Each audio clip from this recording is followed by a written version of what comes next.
Hello, everybody, and welcome to Birds of Prey episode 2. For those of you that may not know exactly what Birds of Prey is, well, it's a tournament designed exclusively for women and those of marginalized genders. It has been hosted and is being hosted and ran over here live on Twitch by none other than the Goose House. With a prize pool in totaling up to £2,000. There's a hefty prize on the line for all of these teams taking part today. My name is Jasmine Kanuga, also known as Veracity, and I'm joined by none other than Naori Mizuki, or as I'm going to call her throughout this tournament, Sam. Sam, how are you doing?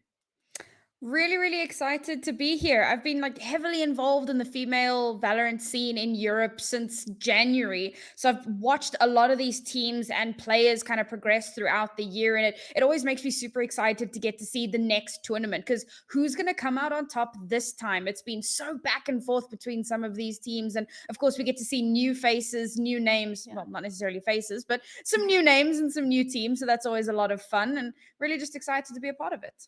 Yeah, myself and you were chatting just before the broadcast about, roster shuffles and all things like that, and how, we're seeing a lot of changes and a lot of adaptation taking place, but we're also seeing, new mixed teams taking part, and we also have some core lineups that are playing together. So I cannot wait to see the performance that all of these teams are going to put up. Yeah, I think that what's really exciting about our first match is that it's one of those teams that's kind of rebuilt almost from the ground up in, I believe, Valstars. Valstars, and then Vanished, who have been around for a few months. They've kind of changed their roster a little bit over the last few months as well. And I know that Jada, who's playing with Valstars, used to play on Vanished, so a little bit of a rivalry there. And so we've got some really interesting storylines throughout all of these matches as well. Yeah, I can't wait to follow the storylines through. And also, just to touch upon, obviously, we do have like a couple of these people would have been coming from, playing CSGO and other games like that. Anna Sophie being one of those players, having previously come from CSGO. So I'm curious to see whether, the raw aim and competitive nature from another game will translate over into Valorant. But do you want to take us through the veto that we have so far? Yeah, so it's actually quite an interesting one, and specifically how the picks and bans work. So because there are 6 maps, you do like a ban, then you do a pick, then you have a third ban, and then the final pick comes in. So bit of an interesting take there. A lot of tournaments do it differently. I quite like this style. So first out, we had Split and Haven banned out, which is quite interesting. So our very first map of the series is going to be Ascent, which is, of course, one of the most popular maps at the moment, just because it's so straightforward. It doesn't have any of the gimmicks that a lot of the other maps have. Following that, we're going to move over on to Bind. And then lastly, Breeze got banned out. So the last map will be Icebox. Before we head into any of that, it's Ascent. I know you were absolutely heartbroken about the fact that, Breeze actually ended up getting banned, but it's okay. It's all right. I know that we're going to have one hell of a show and one hell of a game, regardless of the map being played. Now, see, I'm finding it. I always do this. As soon as I see a Killjoy on one side, I'm like, where's the KO? Because to me personally, like Killjoy on this map before KO's release was invaluable. Like, she was amazing. I loved playing Killjoy. And then as soon as KO came in, I was like, oh dear, mother of God, I need help. And I need help now. Well, some of these picks are very interesting because so we've got a double duelist setup coming through for Vanished, but it's not with the Jet, which is generally quite typical. It's Reyna and Raze. While on the other side, it's a single duelist, and again, interesting because it's a Phoenix, which tends to be more of a supportive duelist. Is the best way that I know how to explain that. It's very seldom that you'll see, a Phoenix without a Jet or another duelist that kind of he helps to support. So very interesting compositionally just in that regard. And then, of course, as you mentioned, the Killjoy coming out, but Vanished, the only Sentinel that they're running is, Sage, which it's like the loosest definition of a Sentinel. The game puts her under Sentinel, but I don't really, I'm a bit like Mitch, man. I don't really consider her a Sentinel. So very little in terms of information gathering capability. And also, they don't have something like a lockdown, which can shut down a site. There's very little space denial on Vanished's composition. So interesting lineups here. I want to see how it plays out. Yeah, it does look like they're going to be opting towards a full sender. Everybody rush towards B site. I love to see this. I love the aggression. That's what I'm all about. For anybody that's seen me cast before, the aggression is what we love to see. And then it does look like you're going to be wiped off the server just as quick as that. But it does look like they're going to kind of approach to take back this site from all angles. Their after plants are kind of looking a little bit, you know, a little bit dire as everybody is purely based onto the site. All it really takes, if their Rays did in fact have a boom bot or a grenade, they want to take a considerable amount of damage here. Well, there's a 5v4 retake. Well, Vanished only having 4 players left because unfortunately losing 1 out in Boathouse. But this is very difficult to try to pincer into because as they start to make their way onto site, every angle is covered from Valstars. They're slowly mowing it down. And yeah, there we go. 3 players left alive at the end. Vanished just didn't stand a chance. Yeah, I mean, it was definitely a valiant effort. I'll be honest, I wasn't expecting for them to be able to hold the site that well. But I guess, you know, having a jet in a situation like that is exactly the kind of information that you would have loved to see, you know, with the updraft, get that initial info and, you know, scout out and let your teammates know exactly how many of them are on site, where exactly they might be. But it was a good attempt nonetheless. And of course, we're going to have the typical force up here from Valstars because they did win that first pistol round. Vanished didn't force, which is good. That does sometimes come into option, but it's one of those high-risk, high-reward plays. Instead, they're kind of hedging all of their bets over onto the A site, and since it isn't going to be an A hit, they're going to be forced to play a full 5v5 retake, waiting to hear the plant actually come in. Once they know that that spike is down, rotation's going to come through. Now they have to try and find a way onto site because we saw how well Valstars held this site previously. If they can repeat that, particularly with the gun advantage, then Vanished, we're looking at a 2-0 scoreline. Yeah, I love the fact that both teams are kind of opting for the strategy of safety in numbers. I wish my teammates would kind of stick with me and my mentality when I said safety in numbers, people, but people just tend to run off by themselves. So Spicy Muffin, oh, manages to take out that little swarm grenade. Oh my god, late you. That was absolute manic. Yeah, the alarm bot gives away the information that somebody's trying to push in onto site, so the swing comes out. It does immediately get traded, but the rest of Valstars are already on site and waiting for Vanish to push on. They had all of their angles covered. It's the exact same post plant that they set up in the previous round, and it works out perfectly. Now we move into the next round. Okay. My stream just died. Don't know about you. All good. We'll be back momentarily, up in no time. It's a slight technical glitch. Yeah, sorry guys, technical difficulties. But yeah, so it's going to be a full rifle round here for Vanished, which is huge because they definitely need that gun advantage. And we're back and ready to go.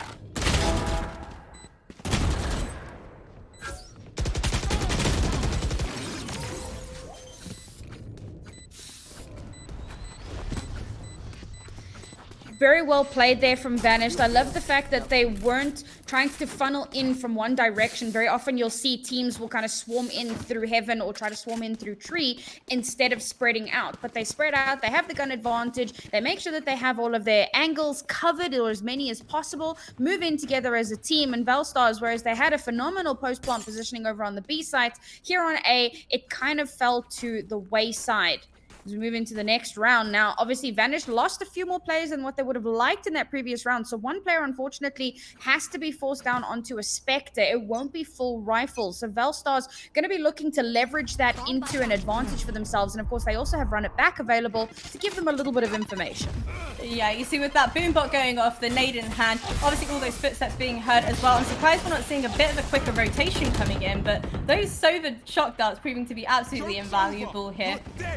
Now you can see they're still committing to this B bomb site. I'm not entirely sure why. I probably myself would have opted for a rotation, but hearing one on those stairs and shooting through that wall whilst in the middle of that run back Really, really crucial kill there. Now being placed in a 4 versus 3. Spike has been planted.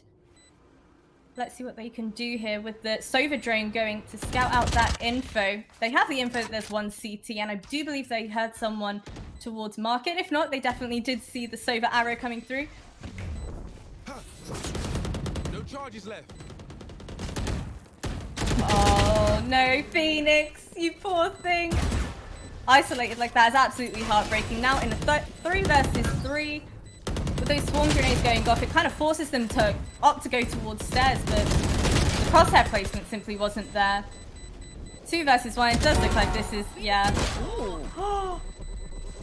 So close there towards the end there. Unfortunately, not enough time to defuse. And yes, Reina is going to die to the bomb. Now, the positioning that Bitter's Eye had kind of in that B main entrance is in that cubby is super, super popular and really powerful. And if that angle doesn't get checked, we saw it play out. The curveball comes out. Immediately a pick's going to come off, and it's also going to give information back to the rest of the team. So good positioning there once again from Valstars. And while they weren't able to survive the round, they're able to play out the clock and buy enough time to make sure that a defuse is completely impossible. Now, off the back of winning that round, they're all able to buy up to rifles again, save for one person, but they know that Vanished is forced back down onto a pistol round. With not a lot to work with, I doubt we see any of these ultimates come online that are available. Yeah, absolutely. I mean, with pistols in hand, you kind of want to try and relay as much information as possible, maybe try and get a rifle or two out of the other opponents, but let's see whether or not they're actually able to do that. Oh, that's so important for you to check those angles. You know, you need your teammates to kind of swarm out with you, and each of you kind of hold a bit of a crossfire angle, but nonetheless, they didn't actually manage to pick up that rifle. Ooh. Swarm Grenade manages to just get through the cracks there as the wall comes up. Now, of course, this is an anti-eco, so it's going to be a tall ask for Vanish to make something happen here. It's 4v4, so there's definitely a possibility, but these classics not great at long range. Showstopper's going to come out and actually gets the kill onto Lakeview, and Ace drops down and manages to get another kill. This is huge. What an amazing anti-eco here. If Vanish can clean this up, such low HP, one person left alive, but no, it's going to be Raker who comes up massive with a 4K on the round. That was honestly so impressive. I was not expecting that result to kind of come into play, because as we did mention, they were in fact on pistols, but that was a huge couple of kills she managed to get herself. Yeah, I mean, this is a massive kind of result for an eco round.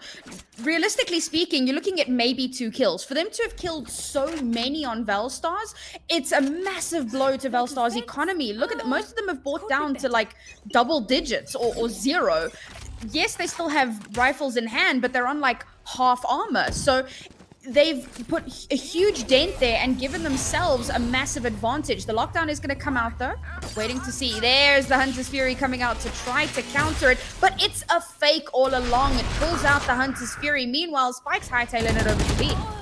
Yeah, with, you know, that info, that I keep going on and on about info, because honestly I feel like when you're playing Sova, that info is really what you want to be playing for. Yes, the lockdown went down, but I do think it popped slightly too soon. You should have known, you know, the rotation kind of would come in at that point, but B site wide open for them with Christina on the flank. I'm wondering if they are aware that she's pushing up ever so close.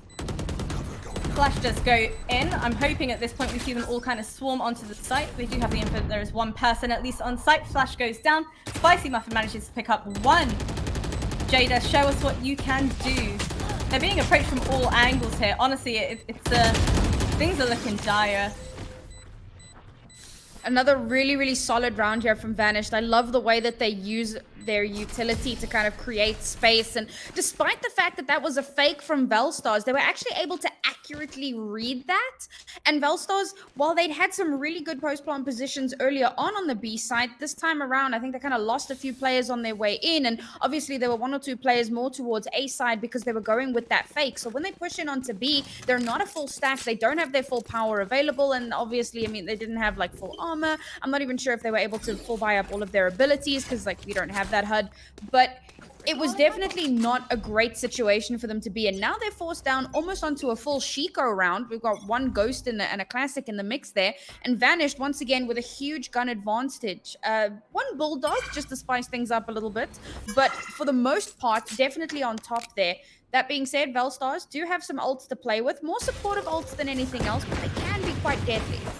Yeah, I do think they're going to be trying to kind of make as much noise as possible towards this B site, kind of bait them out and see how quickly they can kind of bait them into rotating onto the other site, whereas you do see Omen with the bomb in hand, kind of opting to sit in and around towards that A site.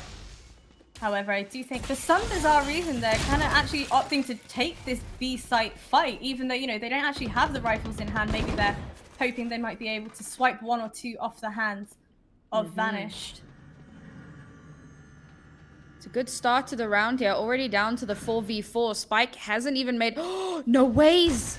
Vanished are rotating towards A site. They've got one holding on the B, but they suspect that it might just be a push towards A. I like that they have taken full map control, though. They don't want to hedge too many of their bets on one site, but Valstars taking so long to make a decision. I'm almost expecting the Shadow Step to come out as a fake as well, maybe just to put some confusion as finally they start making their way in onto site. But Reyna gonna get a kill, gonna get that to the rest of the team. Hey everybody, it's happening over here, and that rotation's gonna come through. And I love that. You see, Valkyria didn't get way too, you know, aggressive, try and wall off exactly by that CT wall. She kind of played it safe, you know. Wanting to get that bomb plant was crucial for them, and, you know, the not so fake managed to actually fake them out. So, you know, everything kind of worked out in the end. Still a lot of utility being used here on site to try and clear out the angle. Shots getting fired, trades back and forth. Hell is the last person left alive to try to clutch it out, but dies to the shock dart, and that's Vanished with a clean round there. Again, an anti-eco, but they come out strong. They lose a lot of players, which again is a great eco round for Valstars, but we're getting a little bit closer to tying up that scoreline. Now, do you think the reason why, you know, certain strats are working out particularly well for them? I feel like eco rounds in particular, I'm seeing things that I wish my teammates could pull off when we're on an eco round here. Honestly, I'll be completely honest with you. If any of my teammates are watching, that's exactly what I want to see from you guys. But do you think that might have something to do with the fact that, you know, these players are kind of pugging it out a little bit in the style in which they're playing? Or do you think it's more of like they're kind of overthinking their strats at this point? It's tough to say. I think with eco rounds in particular, they tend to be a little bit more chaotic because you kind of want to get the round over and then get some economy in the bag. But now we're back in on our rifle rounds, and look at this deep lurk from Vanished all the way up mid, up catwalk, hoping to catch out lately, but of course there. Oh, beautiful use of the turret. Oh my god, she swings on it and gets 2 kills, and that's Vanished just about out of this round. They're gonna have to pull off something huge if they want to turn this around. Yeah, that was so sick, honestly. I'm playing Killjoy now, honestly. Watching this is making me miss playing KJ, because I started playing more and more Sova. There we go. Smoke does go down. I'm wondering if they're actually going to be able to get that defuse safely. They should know at this point. Yeah, of course, there you go. The spam comes in. One of them gets taken out. Very well played by Christina there, but 3 versus 3, and with the bomb ticking away, they just don't want to take the fight, and rightly so. Opting to hold on to those rifles. That was a great read from Christine, actually, because obviously the paranoia, you can see the direction that it's come from. Even though it's blinded you out, you know, okay, cool, it's in hell, close right, or, you know, directly in front of you. So you just, like, spam through the floor. Manages to get the kill there. Really well played. So they've managed to hold on to 3 of their rifles, which is really important because, as you can see, Spicy Muffin and Anna S in a little bit of a dire situation. Spicy will be able to get a rifle. Oh, they actually managed to buy for one another and get up to full rifles, and this is really important because as they were starting to close the gap, now Valstars start to pull away again, and Valstars have a Hunter's Fury available, which can do so much damage, clear out some angles, help them get in onto site. They're going to want to dodge that as much as possible, whereas Vanish only really have the res available. Can come in very handy, but look again, they're pushing so deep through mid, trying to create a pincer, and it's just not going to work if your players are dropping left and right. Yeah, they're so quick to shoot out that Reyna flash as well. There you see it. The res does come in, although I don't think it was maybe all that necessary. Flanks. approaching them and kind of pincering them from both sides. But Spicy Muffin, you need to be a little bit quicker if you want to be able to help out your teammate. Unfortunately, as Christina does go down, Spike being planted and deciding, you know what, maybe the best course of action is to maybe play for some exit frags and keep a hold of this rifle. Vanish being forced for the second round in a row to have to go for a save attempt. I gotta say, I put a lot of that onto these kind of really deep pushes through mid. I get the idea behind it. You want to kind of create a pincer. You want to catch the enemy off guard. But they're getting really good opening picks, and they've got flank watch. It's a really good flank watch as well. So as soon as they see you separated from the rest of the team, they start firing in. And is this a... Oh, is this a Valstars? No, it's not. Okay, phew. Vanished tactical timeout. Much needed at this point because, of course, they are going to be able to buy up here. They can force up a little bit. It's going to be a tough buy regardless, but they do have 3 ultimates to work with. So trying to find a way to leverage that into a round win and try and get that momentum. The only rounds that they've managed to win have been retakes. For the rest, they either die to the spike or they just all die before the spike even gets planted.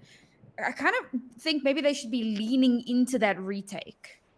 Yeah, I do think the retakes, as you just mentioned, works out perfectly for them. However, I would love to see someone kind of lurking, maybe pushing in through towards mid, because we have seen a couple times they do, in fact, end up getting picked off from one particular person towards top mid. You know what I'm talking about, right? That KJ, that was so beautiful. But yeah, I would love to see a bit more aggression from them, because I feel like when you're trying to pincer them from both sides, you're playing it a little bit too slow. Let's see if they decide to stop being hesitant, because obviously that can be very, very detrimental. Now Valstars looks like they're leaning towards a full B send again, as Vanished have actually opted to save up here. They could have forced, but instead it looks like they're going to save a bit of their money, get through this round. And again, it's one of those hedging all of their bets over on the B side. This time around, it is actually accurate. The Sova drone isn't going to be able to get too much information because they're all holed up in Boathouse. That's massive. So there's going to be some utility coming out to run it back as well to look for the information. Doesn't spot any of them on site. No ways. They think site's clear. Oh my goodness. Of course, remember, they do have that Sova recon as well. Oh no, wait, they used it. Oh dear, oh dear, oh dear. I'm hedging my bets on the fact that they're not going to think that all of them are on site. Never mind, it seems like they're going to find that out very, very quickly. Spicy Muffin, let's see what you can do. Oh. This is played so well from Vanish. Velstar is trying so hard to push in onto site here because they just didn't manage to get any of the information. I'm amazed by that, but now it's down. It's actually down to a 2v2. Oh my god, okay. Just like spray through all of them. It actually looked for like a Colat for a second, but it was just like a really good spray transfer. Vanish play that so well, and again, it's one of those really good eco rounds where you get more kills than you bargain for. You dip a little bit into their economy, but again, not enough to turn the round in your favor. However, now that they're actually able to buy up, they have 5 ultimates online. If they don't win this round, then I am doubtful for the rest of the map, because if you can't win a round when you have absolutely everything at your disposal, I'm not sure how they kind of clutch this out. Yeah, exactly. I would love to see some kills coming in from that Hunter's Fury, but I myself personally, oh my god, what? I can see the future. I'm calling it. I love it. That was insane. That was nuts. See, that's what you love to see when you use a Hunter's Fury. Something like that is just chef's kiss, you know? I'm sure there's I don't know more, how like... that managed to get 2 kills. Yes. We're both speechless. We're both speechless. That's how sick it was. Well, there you go. Vanish, they said that they needed something really powerful to win out. Or not that they needed, but they had everything at their disposal to win out this round. They actually even used the From the Shadows to get to the B site, just in case it was another one of the Valstars fakes. And now we're actually seeing the push out of B to create a little bit of a lurk. And Valstars seem really rattled, unsurprisingly. They have no idea what they want to do now because they realize they're at a massive disadvantage. Yeah, but see, what I'm liking here is the fact that Val's are kind of opting to split up a little bit. Maybe that Killjoy will be able to pick up a kill on Anna F, but not if that Boombot has anything to do with it. There you go, she has the info. Nade comes in, she doesn't manage to actually do much damage. Pops the ult and manages to take one of them out. Bunny! Bunny, oh my god, picking up a kill on Phoenix as well. Raker, unfortunately, once again, not able to pick up a kill for her team. That was all sorts of hectic. Yeah, I mean, it was a much needed round win, and I know I said they had everything at their disposal, but that didn't necessarily mean they needed to use everything at their disposal. They committed 4 ultimates into that round.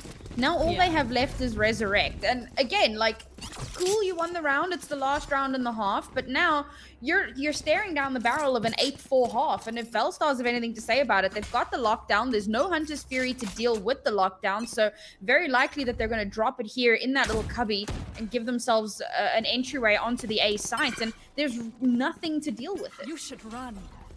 There we go, as predicted by... See, I feel like we can both see the future now. Lockdown does go down. Does seem like Omen is gonna hedge their bets, maybe potentially try and TP through, but see, this is what I love. My teammates always ask me, why do you never leave out of a lockdown? Because people won't expect you to still be there. You know, if one of your teammates is maybe close by, has a good enough angle, you'll be able to kind of, you know, clean up the kills when people get a little bit too kill hungry for that one detained player. But with a res in hand, now placing them in a 4 versus 4 situation. That is a lot of walls. Oh man, the amount of spray that has to go through there. And the counter res comes out. So numbers advantage for Velstars. And Velstars still have their Hunter's Fury available, which comes out immediately straight into the tree area. And even if it doesn't get a kill, it denies space for so long. Not enough time yet to potentially try to get the defuse. 3 players left alive, taps the spike, but listen to that spike slowly ticking away.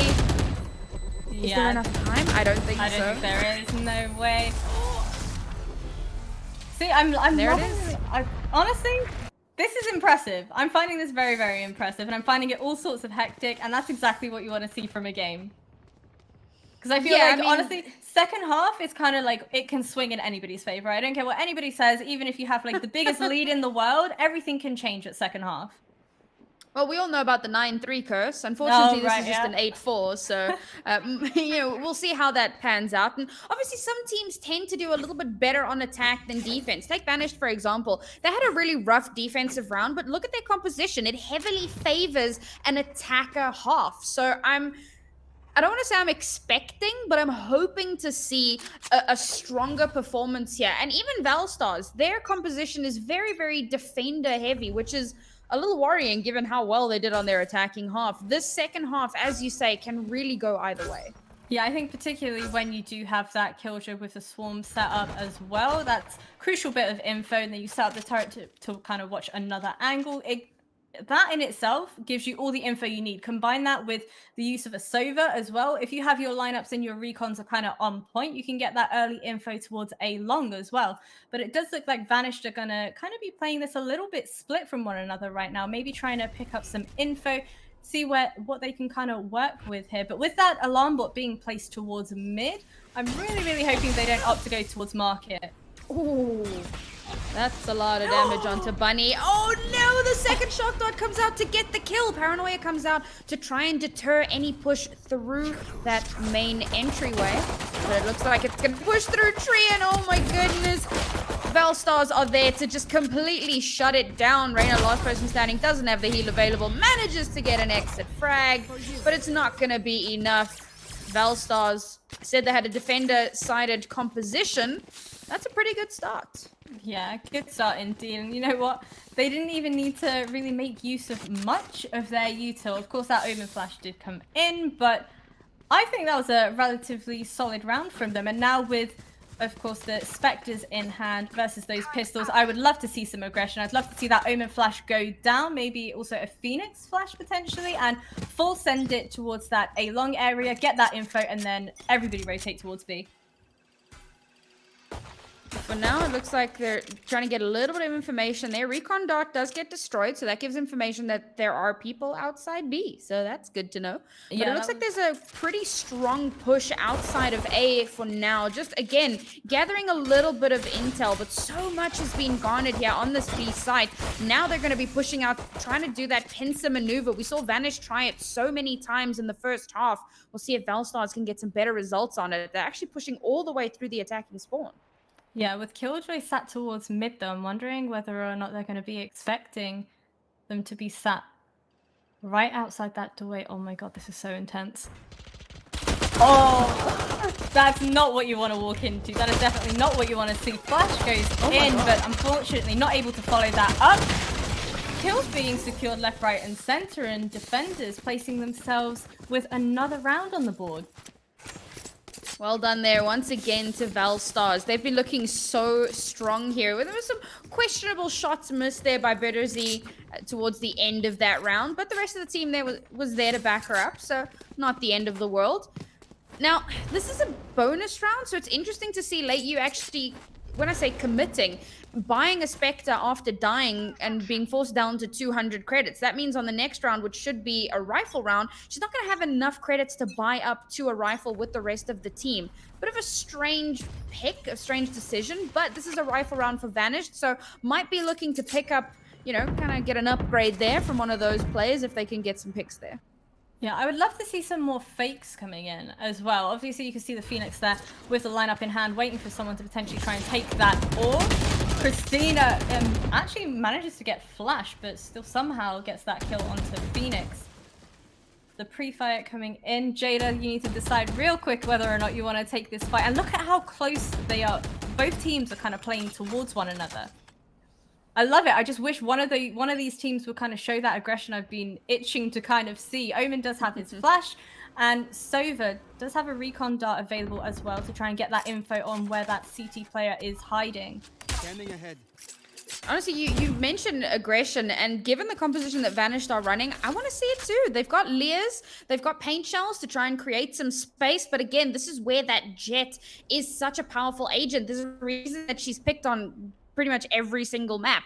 She is just so overpowered, and unfortunately we don't have that available. So Vanished again with a lot of hesitation here. They do have a numbers advantage, and you can see we're pushing towards the B site here with a little bit of control in mid as well, and B is more or less free, but because they don't have too much to garner information, I spoke about the Sentinel deficit, they can't really find out too much, so they have to play a lot slower. Yeah, it does seem like, you know, they're not completely aware of the fact that Killjoy was up close and personal, sneaking up behind them and getting those flank kills. Does, however, only manage to pick up one of them, but they are all very firmly on site, and we've seen them, you know, kind of being able to hold their own, playing very well in retakes on occasion, but let's see what Valstars have to say about it. Unfortunately, none of those infamous shock darts available for our Sova, but you know what? Some gunfire will do instead. Picking up 2 of those kills was really crucial there. 2 versus 2. Now Reyna closing it out, and unfortunately Killjoy not able to do much to close that round out.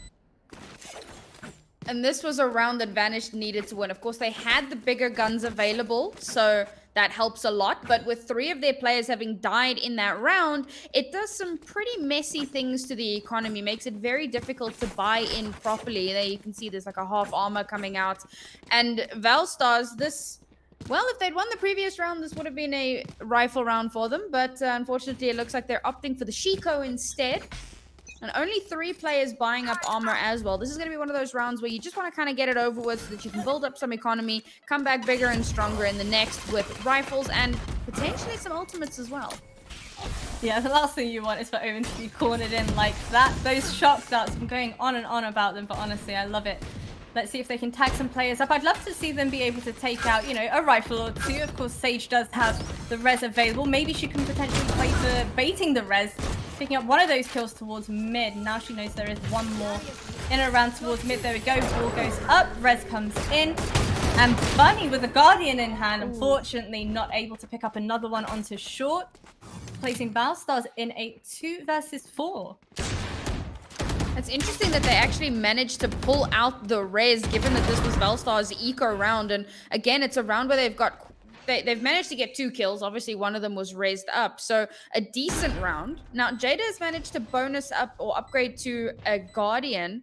We'll see if she opts to hold on to this gun or tries to aggress in. It looks like, in fact, she is going to try and hold on. At least there'll be some kind of firepower in the next round. Maybe get an exit frag or 2. But as I mentioned, really great that they managed to pull out that resurrect. It's 1 less ultimate available for Vanished. And when Valstars come into the next round with full rifles, they should be able to get something done with that. I think should is the key word here, right? We're all on the edge of our seats and we're like, oh, I wonder what's going to happen next. Oh, that's not ideal. I would have loved to see some exit frags coming in, but I think it was kind of inevitable at that point when the bomb's ticking away. There's no way that you'll be able to get away in time. It was interesting that she decided to hold so close to the bomb. I think the idea there was with the changes to the economy a few months ago, there was obviously, or sorry, even prior to that, they brought in the save penalty where you get less credits if you save as opposed to dying. So instead, dies to the bomb, and now they're all able to buy up to rifles. It's actually going to be a full rifle round across the board. Not entirely equal footing, but very, very close to it. Now, Valstars have a run it back available. We've seen them get great results out of that in the previous rounds. And hopefully they can kind of replicate that. Vanished, however, have an Empress available. What's concerning me is the rounds where they win, very often it's a round where they invest quite a bit into it. So I'm a little worried that they might overinvest and then kind of shoot themselves in the foot for future rounds. I feel like I have full faith in this, honestly. A lot of the times, though, you just kind of have to have that initial confidence and belief in yourself and in your teammates to kind of be able to pull off that round. Because the issue is, a lot of the time, if you play way too scared, you kind of get in your own head about it. And I feel like it's something we don't speak about enough, because when you're buying Spectre after Spectre or pistol after pistol, you kind of feel like, okay, well, we're kind of at a loss here. There's not much we can do about it. But now you can see, there you go, the swarm grenades go down. That holds them off completely. I'm hoping we see the Sova and Sage make their way towards mid potentially. Ooh. That takes the runner back off the board, gives a little bit of information, but not a hell of a lot. And it looks like Spike's going to be moving over towards this B site. And Vanished still haven't actually committed to a rotation. Oh, there's a... Yes, the lurk in mid manages to get a kill there. That's massive. And that lurk is going to carry on through. Raker in Boathouse manages to get one, but it's immediately traded back. We're already down to the 3 versus 3 here. This is where it's going to slow down a second as we wait to see how they push it. Yeah, I think waiting for that smoke to go down, rightly so, and then getting mollied off, not the best situation to be in. Again, see, flash in hand. Oh, that is such unfortunate timing. That is literally a classic case of you just got timing. Yep. And again, Bunny in that ever powerful cubby area towards B main. And now with Late U, all she has left is that turret to try to play off of. Spike is ticking down, manages to get one. No, the reload! Oh, so close to the second kill there, and actually would have had enough time to defuse, but unfortunately has to reload at the worst possible moment. That is absolutely heartbreaking. Yeah, are you one of those people that reloads when you have, like, when you've only shot 1 bullet? Or are you very much kind of, if I have 3 bullets left at that point, I will kind of reload?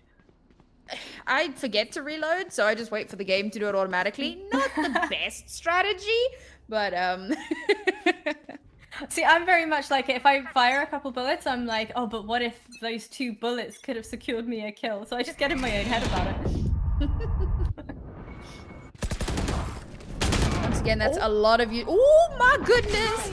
Paranoia comes out, and that is a chunk of HP getting absolutely taken away there. Oh my god, Spicy Bubble with the Hunter's Fury actually manages to get a kill, and that's gonna just about cripple the defensive side because that's their duelist taken away. Now the lockdown's gonna come through. Well done that they wait for the Hunter's Fury to come out before using it, and now Velstar's investing their own Hunter's Fury as well, just to add to the potential to create space.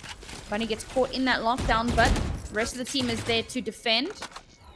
And they didn't even wait for the Spike to go down. They like popped all of this ability before Spike even had a chance. Now, if Vanish decide to go over to the B site, Velstars have very little left to defend with.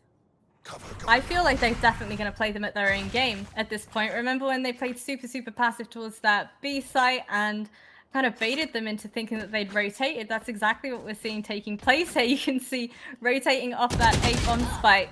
Oh dear. There you go, now you can see them edging on closer. Not a single person actually sat on the A site.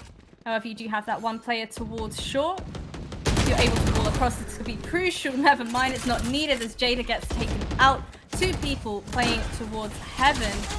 Shocked out, doing a little bit of damage. In comes the second, unfortunately not able to pick up a kill.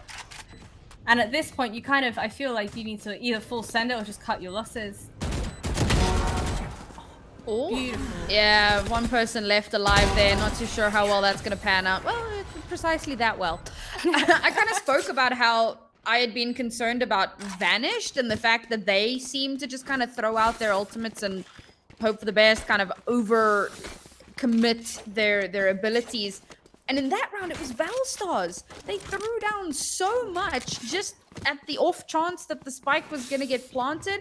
In that situation, I almost want to see you saving that ability for a proper retake. If they had allowed Vanish to plant the spike, the amount of time that they would have bought with the lockdown followed up by the Hunter's Fury and then the rest of the team covering angles, they may have been able to actually defuse, but instead they stopped the spike being planted entirely, and Vanish just need to kind of pull back a little bit, force some rotations, push back in, and they take control of the site. That was very, very well played. It was a level of coordination that we'd kind of been missing from Vanished for a while. It was a really, really bright moment, and I want to see more of it. Yeah, absolutely. I'm wondering, did the Sova actually make use of the recon towards B? Because it does seem like they're slowly edging closer towards A site. Now that the drone has gone in, I think you can see the slow rotations coming in on the off chance that they are in fact committing to a full B push. Reina pushing up towards short, getting that info, making sure that it's clear for her teammates when they opt to push towards there. It does manage to pick up the Killjoy kill towards mid. And now they have the info that, okay, short is wide open. We've left A site and it's, you know, easy pickings for them. Well, everybody's kind of reading out of the same playbook here as both teams start moving over towards the A site, but a great swing there once again from Vanish. The whole team pushes out, managed to take down one. Now they have a 2-player advantage, and now it comes down to how well their post-plant setup is going to be. 3 players left alive here for Valstars. A little bit, no, not a pincer. They're all going to funnel in through heaven. It is an eco round, so we're not, oh, what a flick. All right, all right. I was about to say, we're not expecting too much out of the eco round, but sure, pop off. We've seen it time and time again. When you're expecting it least, right, is where the real action, the real magic happens. I want to see a sneaky beaky kill. That's what I want to see. We may just. They're kind of sticking together for the most part here. Are they trying to save sheriffs? Okay, no, they're just running towards the bomb sites. I was like really confused there for a second. Trying to get those like exit kills. But Vanished, realize, run away. Don't get caught by the bomb or the late round firing from Valstars. And the turnaround here from Vanished has been massive. They've actually managed to claw their way up. Now, they did start this round with 4 points. They've managed to pick up 5 in this round, and they've almost evened out the scoreline. But I think now we're at possibly one of the very, very few full rifle rounds where you have full rifles, full armor, full utility for both teams.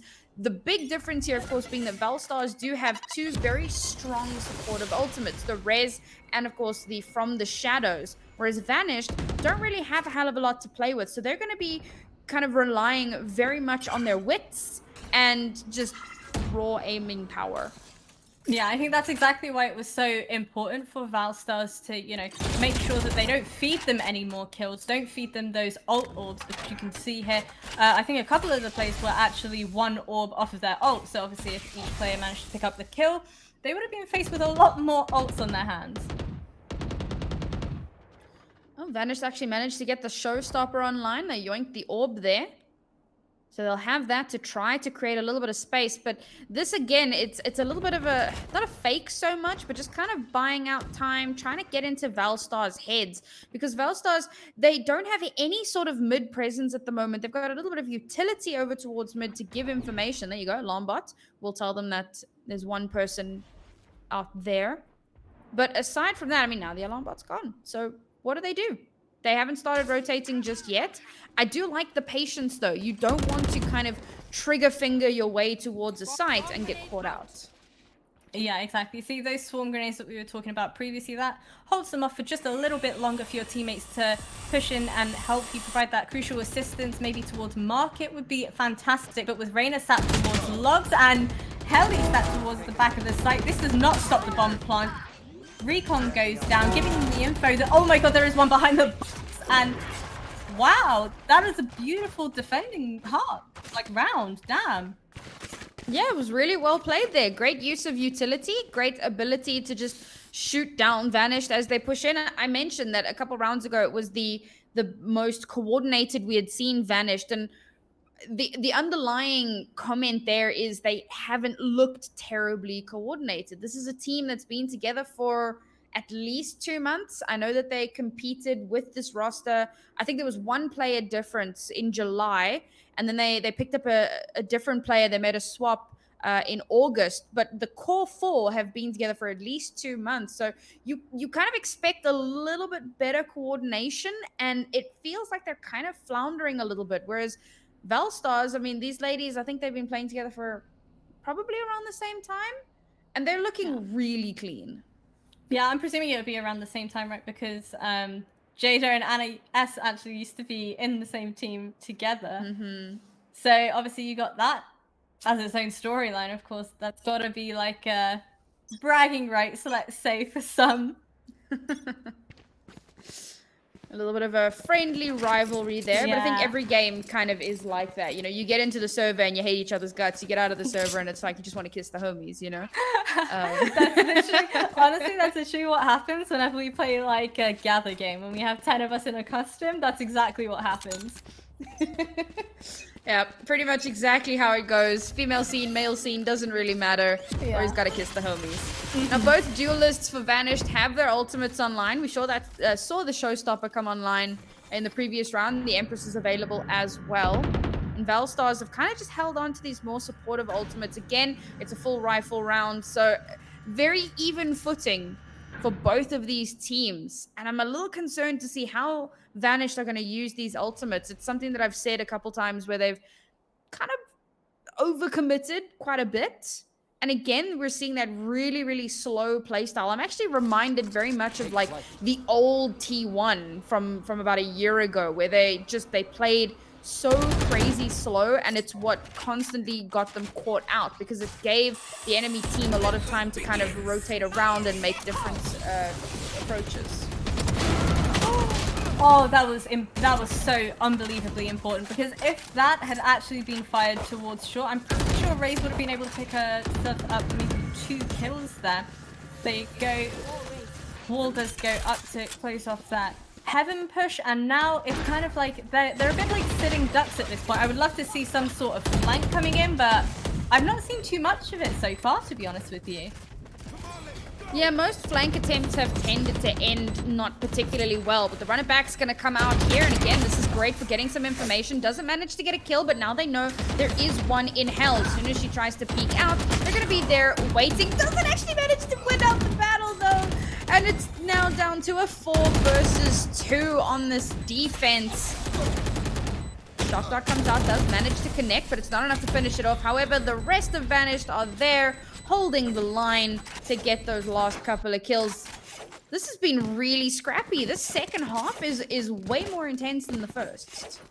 And I feel like that we saw the really big change as soon as the kind of pause came in, right? And I feel like people don't really discuss it enough. It's not really credit where credit is due. I feel like if you can stop the momentum, if you can take a moment to take a breather and talk strats through, maybe relieve some of those nerves or, you know, kind of impatience and frustration going on, it can definitely be a big difference maker. Yeah, that's why we have those tact pauses. It's helped to kind of give yourself a moment to take a breath and, you know, calm yourself down a little bit. But obviously it also gives you a moment to figure out, all right, what are we going to do next? Now, unfortunately, Valstars are forced down onto one of these weird kind of force-ups. So they don't have the firepower really to come up against Vanish. But again, Vanish in that previous round did use both of those huge impactful ultimates. They do still have a res available. But this from the shadows from Bellstars, which tends to be less impactful on defense. Oh, I love the fact that Spicy Muffin still managed to check that corner. You would think, okay, sure, one player sat there, but two, I would definitely be questioning if I was playing. But hey, that's why these people are playing and I'm not, right? Honestly, that's how I feel every time I cast something. Like, would I have done that? Oh wait, I'm not a pro. You know what they say? They say those who can't play cast. That's how the saying goes. Whoa, Okay. If you manage to pick up one of those rifles, that's so important. Wall's still available as well, so you could maybe bait them out by putting the wall up and then going in for the gun. Ooh, this is that was wishful thinking, but you know what? We love wishful thinking here. Yeah, the sound of the footsteps there. Maybe if she was shift walking, but even then, I mean, Christine probably swings out, and if not, you know, there's someone else on the team to swing as well. It wouldn't have gone too well. I will say that it's pretty impressive that she managed to get those 2 kills with the sheriff from that range. Massive. But unfortunately not enough to put any sort of a dent in that economy. Vanished looking so flush right now.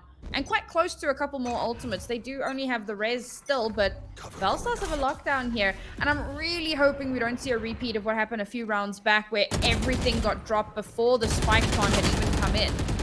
Yeah, exactly. See, I think it's just a case of impatience, right? You don't want to risk them being able to plant the bomb and then losing the retake with your teammates. But I feel like when you pop it that early on and then lose the round, that's got to be heartbreaking. Because, you know, a little bit of util can go a very, very long way. Now, see, they are breaking that wall towards short. I'm wondering whether or not they're actually going to start committing towards A completely. I personally probably would have broken the wall and then edged closer towards B to kind of bait them out, because it does look like that initial gunfire has done exactly that. You will not kill my ally. Using that teleport just to dodge any potential damage coming through there. Gets a little bit of information, waiting for someone to peek out of wine. And it looks like they realize that there's no one there. They're actually going for the orb pickup there because they've just used that ultimate. So they want to give Reina an orb and help her potentially get up to another res. It's going to be difficult because we're like 2 rounds away from match point. And even if we go into overtime, you know, you start every round with like half of your ult points. But sure, why not? Empress is going to get popped, which is a really early Empress given when the last one was used. Damn, how did you build that up so quickly? Yeah, that was so quick. And see, I love the fact that they had kept that omen towards A site to, you know, bait them out with all the noises, the TPs and stuff like that. With Killjoy going down, that leaves the site wide open for you and your teammates once again. 3 versus 5 now. Let's see whether or not they're able to kind of make this work out for them. Wall's going to go up to deny entryway from one of the angles onto the site. Now, that's quite big because it means you only really need to watch one angle. And with only 3 people left alive, 3v5 retake, not going to be easy. They smoke off that cubby because, as I said, it's a super powerful, you know, place to hide out. But with Christina on this wild lurk, I don't think it really matters how the Valstars try to push in. In fact, they might even opt... Yep, it looks like they're just going to try and save their rifles because there's just no chance here to try and turn this round around. I love that we actually saw Christina kind of holding off and making sure she does watch one of the flanking angles, because obviously at this point they know they love sitting backside. Like, I'm not entirely sure why they even bother checking logs now, because you know full well that they're all going to be sat at the back of site towards Boat House. So yeah, I think it's great that Christina was actually looking out for her teammates, making sure that, you know, no grenades or boom bots or anything like that could potentially go in and cause that damage. Timeout coming out again. Time out. See, I've done the same thing. You said round, now it's out. Yeah, the English language is a bit weird. We should just cast in French. Can you speak French? I did GC. No, I didn't. Did I do? Yeah, we had to study French at school. I remember. I can't speak French, so. Oh, okay. Well, my favorite French word is poisson, and that means fish.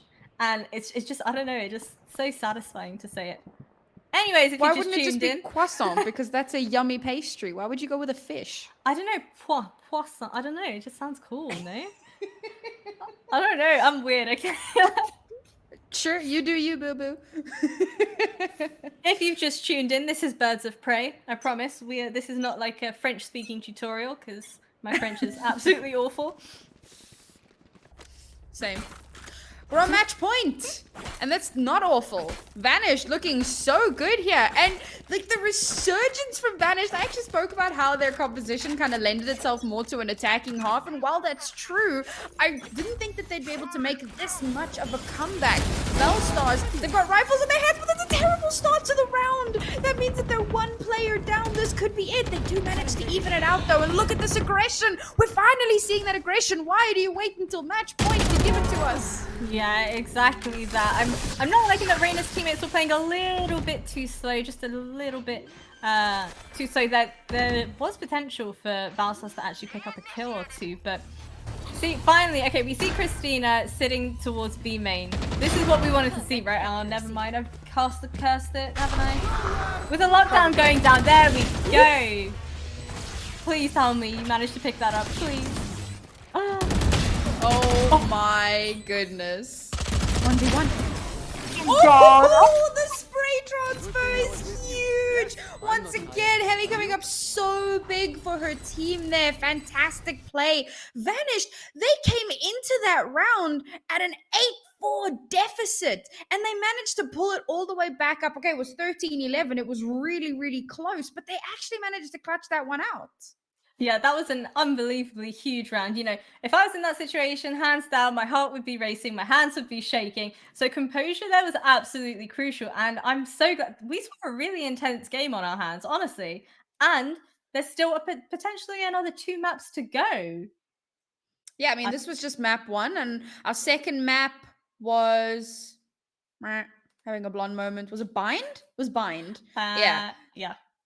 Yeah, so that's going to be interesting. I did mention, a little bit earlier on, so Ascent is a super popular map because it's the most honest map. Doesn't have a ton of gimmicks. It's just got A and B site with a really good midsection. Okay, it's a little bit open, but it doesn't have like ropes, teleports, tons of weird verticality. It's just super straightforward. We're moving on to Bind now, which is interesting. A little bit of playing with portals, as it were.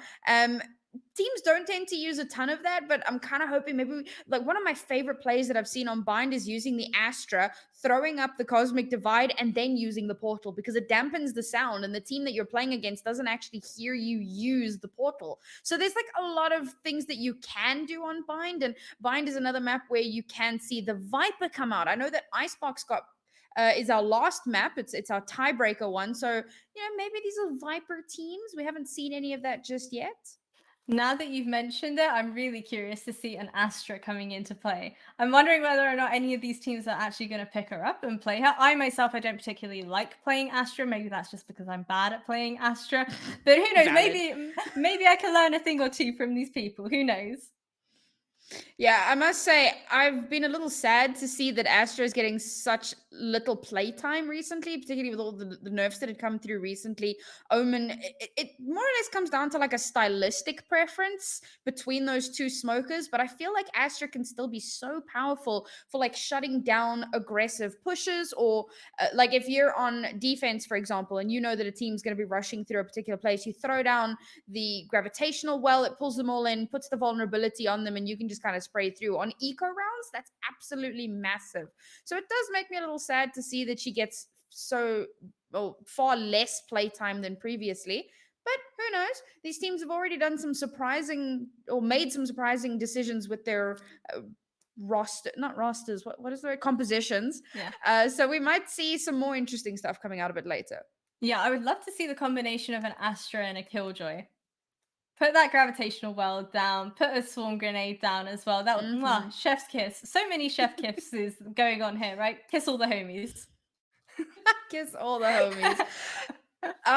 I will also say that like Astra and Raze is a really great combination because you can throw out the paint shells and then you just like destroy everyone with that. So, or like a showstopper. Oh man, can you imagine like a Gravity Well showstopper 4K? Like at that point, you just uninstall the game. Yeah, I would alt F4. I would alt F4. I've seen similar things coming into play, like with the Sage and also the Killjoy. The combination of the two working very well there as well. I've actually also seen it with a Sage and a Phoenix. That worked out well as well. But you know what, KJs, I'm hoping we see another Killjoy coming into play for this next map. Yeah, moving on to Bind, there's potential for Killjoy, but I think that Cypher tends to get a little bit more playtime there just because of like the power of the trips and the way that the map is spaced out. It's a lot easier for you to walk out of range of Killjoy's utility. You don't tend to see her being like a really strong anchor all that often, but might still come out. Cypher has been very much on, I won't say a decline. It has been a little bit up and down. There are some maps where you'll still see the Cypher come out, and there's some maps where you just like don't. But yeah, I guess we'll have to wait and find out. All right. Well, without further ado, let's run to a quick break. Do not go anywhere because we will be back with some more amazing games here from Birds of Prey Episode 2.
Hello, everybody, and welcome back once again. A quick little break we had there to Birds of Prey episode 2. We've just witnessed one hell of a game taking place, and I'm ready to see more. Sam, are you ready for this? I oh, that first map was so wild. I couldn't believe how close it came. It was so down to the wire towards the end there, particularly given the massive point deficit as we went into the second half. And I kind of mentioned how the compositions had been questionable, isn't the right word, but it was definitely off meta. So I am really looking forward to seeing what we're going to see on Bind, because there's also like a few agents that are widely accepted as really good and widely accepted as like you just don't want to play these. But these two teams have tended to kind of be on their own idea of what needs to be played, and it seems to be working out. So looking forward to seeing what we're going to have. All right, so let's jump straight into it. Bind, what a map. You did mention the use of an Astra on this map being particularly useful. I feel like myself and you have kind of theory crafted what we would love to see. And for some reason, I feel like we're going to see the complete opposite now. Well, maybe not the complete opposite. At least I get to see my Viper. Oh, yeah? Oh. Apparently, I am lagging. That's unfortunate. Anyway. There you go. I'm finally locked and loaded in. All right, so what do we have on our hands? We have the Reyna, Raze, Sage, Sova, and Viper on attacker's side, and the Omen, Sage, Cypher. You did mention wanting to see a Cypher. Finally, you got your wish there as well, and with the combination of a Jet and a Raze. Yeah, happy to see no the Astra Jet here. Yeah, but it's a little bit of an oof. But two smokers, one of the smokers obviously being the Viper, which means that there's that decay that comes into play as well. Both teams running that double duelist, and we saw the Reyna Raze come out on Haven a little bit earlier on. Now, of course, we're going to have the Jet Raze as well, and Raze can get so much done on this map. I kind of mentioned how it was a little bit oof to have the Raze on Ascent because it doesn't play out as well, but here on Bind, you can get so much done. I feel like, you know, running tournaments and doing broadcasts, whether it's online or at a LAN event, sometimes you come across technical glitches, but that's okay because we're going to see an amazing game on our hands. You see the aggression coming in from our defenders. That is not what you want to happen on the very first round, being picked up by that Reyna. Bunny by herself, however, Cypher Cage goes down. Really good map awareness there, shooting out that Cypher cam immediately. With the Raze kind of holding in towards that mid area, you can see the spike is slowly making its way towards A site, with two of those players sat in and around towards showers, maybe opting to push through towards short. With three players sat on the site, however, it's going to be a little bit difficult for them to take this on. Take flight. Slow and steady, which is a little bit... In. Sorry, let's have a look and see if your net's good. Am I still lagging? I don't know. Speak for a moment and I'll be able to tell you. Alright, well, we've got our pistol round absolutely popping off here as Vanish have taken very full control of the start of this round. Two players left alive here from Valstars to try to make something happen. But I don't know how you turn this... Yeah, you don't. I mean, it was good. It was impressive. I feel like the downfall of our defenders was most definitely the fact that, you know, that Reyna managed to pick up a kill towards B long so early on in the round. But who knows? I feel like maybe they were gonna try and opt to go for that ult orb. Unfortunately, didn't work out in their favor. Ult orb control is very important. Obviously, you want to build up your ultimates as quickly as possible. But yes, as you say, it can horribly backfire. Now, this is an interesting buyout from Valstars. Of course, it is all just pistols, but we've got a wide variety of pistols. I think they had one of each there. There was like a shorty, a frenzy, a ghost, a sheriff. We got the gangs all here as they're going to try and hold down this site again because it's another A site hit. Oh, wow. There we go, trading boombots at this point, and Bitter being taken out by Anna S's grenade. Jada trades that out. There we go. We finally see the TPs that we were talking about. You know, absolutely game-changing in a map like this. For those TPs to go down, like as soon as someone TPs behind you, you immediately know where that flank is coming from. Planting safe, I like it. Good option, especially considering the fact that they're being pincered from all angles. We've seen this time and time again, especially between these two teams. Now let's see how well they're actually able to hold the site. With Sage gaining the info, there's not really anybody underneath window, nobody by the box. That kind of leaves them in a situation of, okay, there's only one other possible angle they could be sat in. Yeah, the problem with planting in tin can, as much as it gives you a little bit of cover, it also blocks your lines of sight. And with only 2 of you alive to try and cover 360-degree angles, very, very difficult. Usually what will happen there is you'll plant for long and maybe pull all the way back. So as the defenders, they have to kind of funnel into your field of view, and then you can attempt to mow them down in that way. But doesn't really work out that way. What is interesting, of course, now is that it's 1 pistol round apiece, so both teams are forced down onto some strange buys.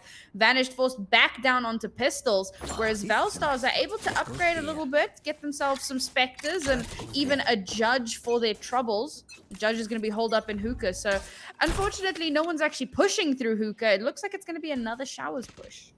Yeah, with that wall going down, that does give them the info that they need. I'm hoping the Cypher can play a little bit quicker as the Sage throws that slow orb down. Now you can see Cypher pushing in behind him to get that flank.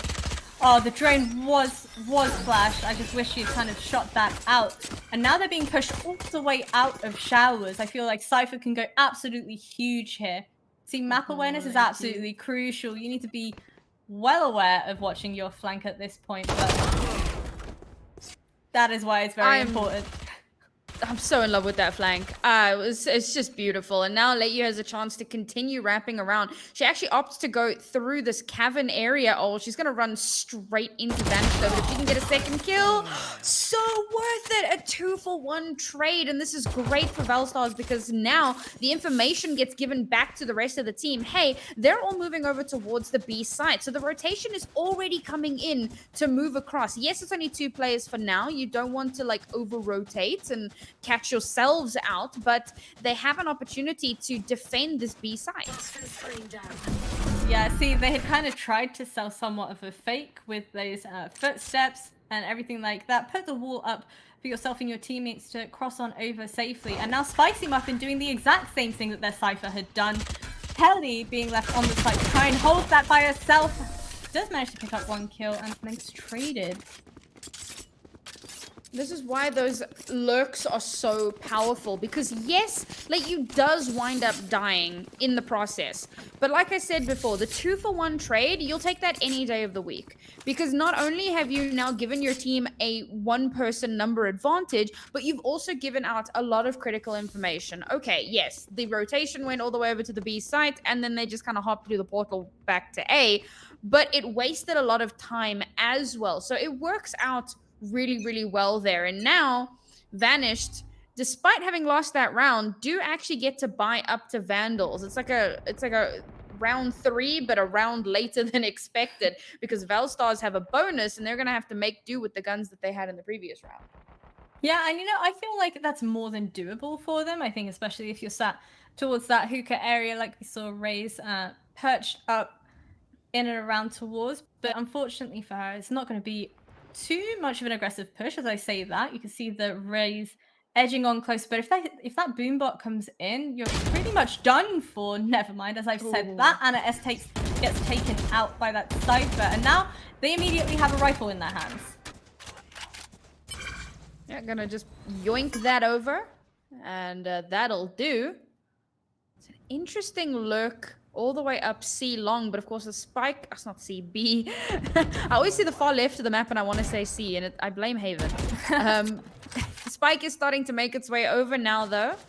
So they kind of made a little bit of noise towards the A site. They've dropped that Viper wall there as well, but instead, gonna be going for a pincer maneuver. Oh, the sounds of the footsteps, it's gonna be known. And that Judge gets spotted out by the Sova drone, so don't want to push that just yet. Yeah, that grenade went in absolutely huge. Despite being flashed, Christina manages to pick up one of those kills. 2 versus 3 now with the bomb going down onto that B site and... Oh my goodness, Reina. Oh, it was a dream. Honestly, I had full faith. And now the other problem with planting in tin can, there's no lineups. How are you supposed to stop the spike from being diffused? Oh, unlucky there. It like just touches the corner, but at that point, the spike was pretty much already at the defused point. So, a bit of an unfortunate one there. Oh, but this is exciting. We're finally seeing an operator come into play. And again, I mean, operator, so obviously we didn't see it on a Saint because no one was playing Jet. And realistically speaking, that's the agent you want to have your operator. Now that we have a Jet, that op's going to come into play. It's going to be moving on down B long to try and get some picks there. Okay, unlucky. Vanished are moving towards the A site this time. But that will shut down any sort of attempt at an ingress over towards B. So they're forced to have to push in from A. Yeah, I mean, that gives them all the info they kind of need, right? Which is a real shame considering the fact that Reina, at least every single round, was pushing through towards long. But now they have the info that, okay, they're pretty much all on a site now. I'm hoping we see one of those infamous juicy flanks coming in from our Cypher with the boombot going out. They're going to get the info that they're incredibly close right now. Judge in hand. I think we're definitely going to see the judge going in absolutely huge now. Do it. Yes, and oh, there we go, 2 kills. Can you make it a third? Oh, the hope was there. Nice That's try. what counts, right? I think Cypher made way too much noise there. Doesn't matter. Just managed to pick up the kill anyway, with Sage being the lone soldier, the last player standing. Are you able to pick up at least 1 kill? Unfortunately not, as Raker takes her out with a classic in hand. Well played there once again from Valstars, and much like what we saw previously on their defensive half, they just start to rake up a ton of points. They have really great positioning, really good map control, and they deny any sort of ingress onto any of these sites. Now, Vanished again, what's interesting to note is that their composition doesn't really lend itself to either attacking or defending. It's a pretty good composition, you know, regardless. But unfortunately, they haven't been able to find that footing. They haven't been able to kind of wedge themselves any sort of opening to push through. They do have the Hunter's Fury available here, so I'm kind of wondering if they maybe ult out lamps and... Oh, no. That was Vanished's lurk. That was their Reina completely taken off the board here, and that's a lot of firepower gone. Yeah, I was saying the round before why it was so important and so unfortunate that the Reina didn't actually push in that round. But as you can see there, that's exactly why you want to have a Jet with an AWP in hand. And now she's playing very, very patiently, has the backup of the Cypher as well. And they have heard the Sova drone coming in too. So all the info is there. Res goes down, unfortunately not able to pick up those kills. Reina with 2 of those kills, that's huge for them. Also the fact that she managed to take down the op player, so that's the operator off the board, and they can actually pick up that op if they so choose. Might just leave it there because the Vandals have been putting up numbers. 5 versus 3 here, and to be honest, they don't even have to plant on this B side. Look at where Viper is. Christina all the way over onto the A side, trying to make sure that it's clear, and there it is through the teleporters. They're going for that A play. Viper's pit's gonna come down. That's gonna shut down almost the entirety of the A site. Spike's gonna go down, and it's just all about holding down those angles. There we go. Res comes in as well, placing them in a 4 versus 5. All of the team electing to kind of TP their way on over towards that A site. Raze, however, does actually have her showstopper as well. So who knows, maybe she'll get a little bit lucky, double satchel in and ult that Viper off the map. Spicy Muffin, this is a spicy position to be sat in right now. There you go, picks up one of those kills. Can you make it 2? Unfortunately not. There comes the showstopper from Anna S.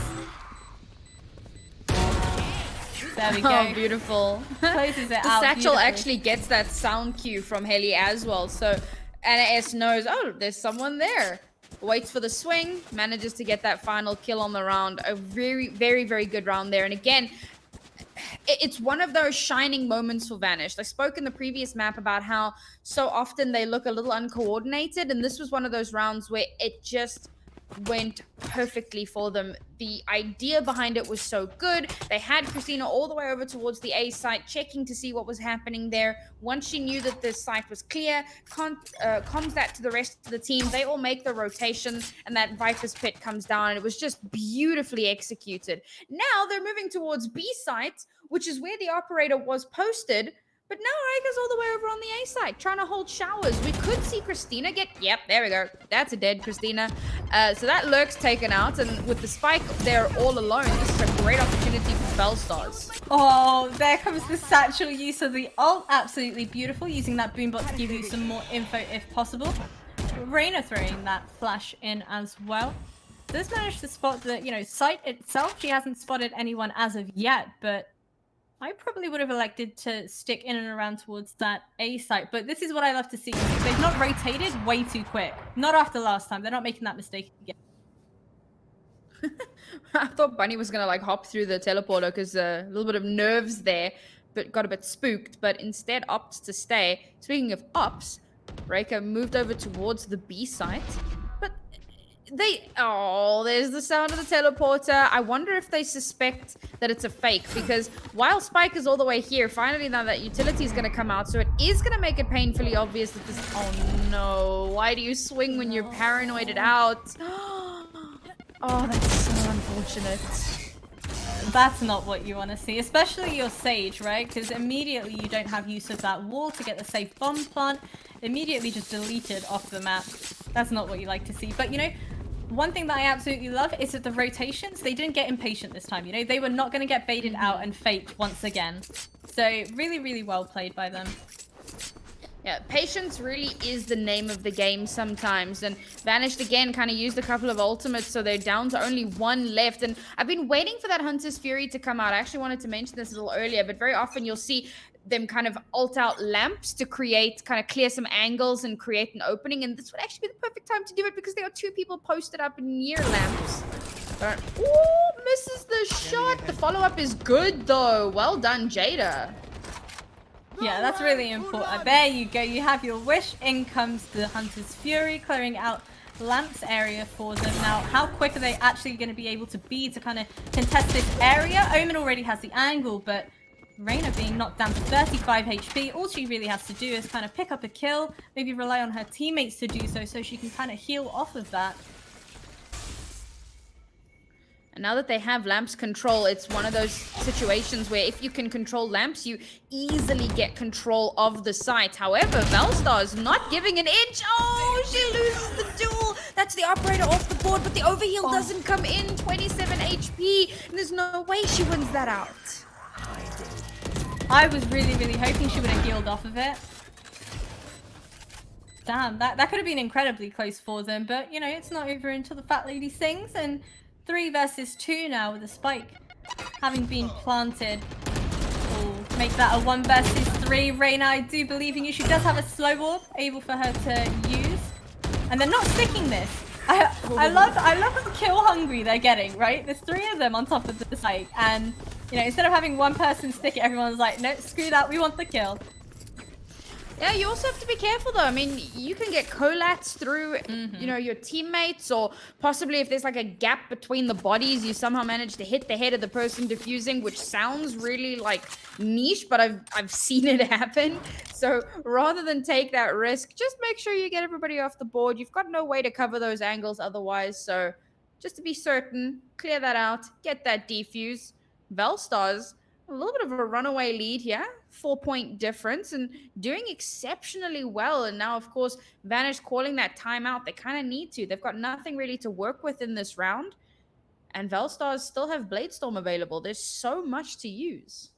Yeah, I feel like maybe the issue they're kind of facing a little bit is the fact that, okay, our fake worked for us like once, and now they're not falling for it anymore. So what kind of strat can we kind of adopt now? I feel like maybe if they have 2 players sat with the spike, a load of them making noise towards B, maybe they could fake that TP noise. Potentially, who knows if the Viper wall goes down as well. You can see the pings going up onto the map as well. So who knows, maybe we're going to see that Viper wall go down and clear out from towards CT to give them even more space to work with now. I'm curious to see what the economy is going to look like in this round because it has been, oh, yep, there it is. Vanished, just, oh, what a messy, messy buy. And of course, this is, I was saying this in the previous map, but very often teams will have their attack pause during, at the start of an eco round because it's kind of how you build up a little bit of momentum. But, I mean, yeah, you're coming up against the operator there. I'm not expecting too much to come out of this round. Maybe if they can get a kill and upgrade one of their weapons, you might see 2 kills come through, but this should be a Velstars round. Oh, why would you push through that? Especially when you know Reika already has the AWP in hand. There you go, TP comes in, sat behind them, that Sage. That immediately throws them off, right? Because now they have to watch all sorts of angles. Jet does get tagged up ever so slightly. Spicy Muffin. Oh, that's not ideal, is it? Not even 1 kill for this. Oh, so close. They actually managed to get a headshot, but, you know, full armor. Wasn't going to be able to clean it up there. And that's a flawless round here for Vanished. And, for Valstars. And it's really unfortunate here for Vanished because they find themselves in another position where they gotta start making something happen. We're, again, very, very close to that round, the end of the round. We've got like 3 rounds left in this half. They're on a full rifle buy now. If they lose again, they still have the lost streak bonus, so might be able to buy up again. But if they lose a second round, then they're essentially back down onto a save. And Valstars still have the Blade Storm available. And, okay, from the shadows, not going to do terribly much, but they have it if they need it. Vanish don't really have much. Yeah, look at that aggression coming in from our Jet and Cypher. On the defender's side, though, we're going to see another one of those beautiful flanks coming in. Walling off towards Lamps now. There you go. Anna S manages to pick up one of those kills. With the Viper Wall being used, however, I'm not entirely sure about this play, because if there is someone on the other side, you're damn well going to know about it. Already being 1, make that 2 players down. Do manage to trade 1 back, but no, Helly, you've been so huge for Valstars time and time again. In a round where it looked like you weren't going to be able to survive, Christina pops off with that snake bite. Going to try and deny this defuse for as long as humanly possible, but there's so much HP to go around. Even if one dies getting to the halfway mark, not going to happen. 12 HP, still able to get the defuse. A valiant attempt there from Vanished, but wow, Velstars looking so good once again. You know, the lineups, they had me for a moment. As soon as she got that 1 kill, I was like, okay, maybe this is doable. But the problem is when you rely solely on your lineups, all it takes is one person to kind of flank and pick up that kill, and then you're kind of left with a little bit of nothing. Speaking of a little bit of nothing, I mentioned if they lost this round, they'd have the lose streak bonus, so still able to buy up. But if they lose this round, I think they're back onto pistols, which is unfortunate because the next round will be the last round in the half. Now, we still have that operator in play, and it's on the B side. No. Unfortunate. Not again. Not the Sage. Leave the poor Sage alone. Oh, Razor's being tagged up. And tagged up through the wall as well. Nade goes out with only 30 HP to her name. Is she able to maybe make something work here for her teammates? Around this corner, I like this. Boombot in hand. Can make use of that initial info as well. With the Jet picking up one of those kills, she's well aware that there is going to be one more in towards Hookah. Seeing an aggressive push out of A as well. A little bit of a flank watch, checking to see if anybody's coming up behind. But the entirety of Vanished are all the way over towards B. Now, wall's going to go up. And that's a little bit of a diversion. A little bit of a fake as they start to make their way back over towards A side. But again, ready and waiting in the wings for someone to come around that corner. This is such good prediction. It's almost like they forgot about how much time was on the clock, though, because as soon as that voice cue came in, 30 seconds left, there you go. Jada picking up 2 of those kills. Absolutely huge. But you see, now we see the rotation coming in, right? Now Reina has sight wide open for herself. Be huge if she is actually able to get a bomb plant for herself and her teammates, but decides, you know what? I don't want to risk it. which is a real It's shame. so free. Yeah. Yeah, it is. At least get Take the orb. Oh, stop. But again, you don't know who's potentially on the site, so you don't know if you're actually going to be able to get away with it. And you want to hold on to that Vandal because, yep, there it is. Economy in a shambles.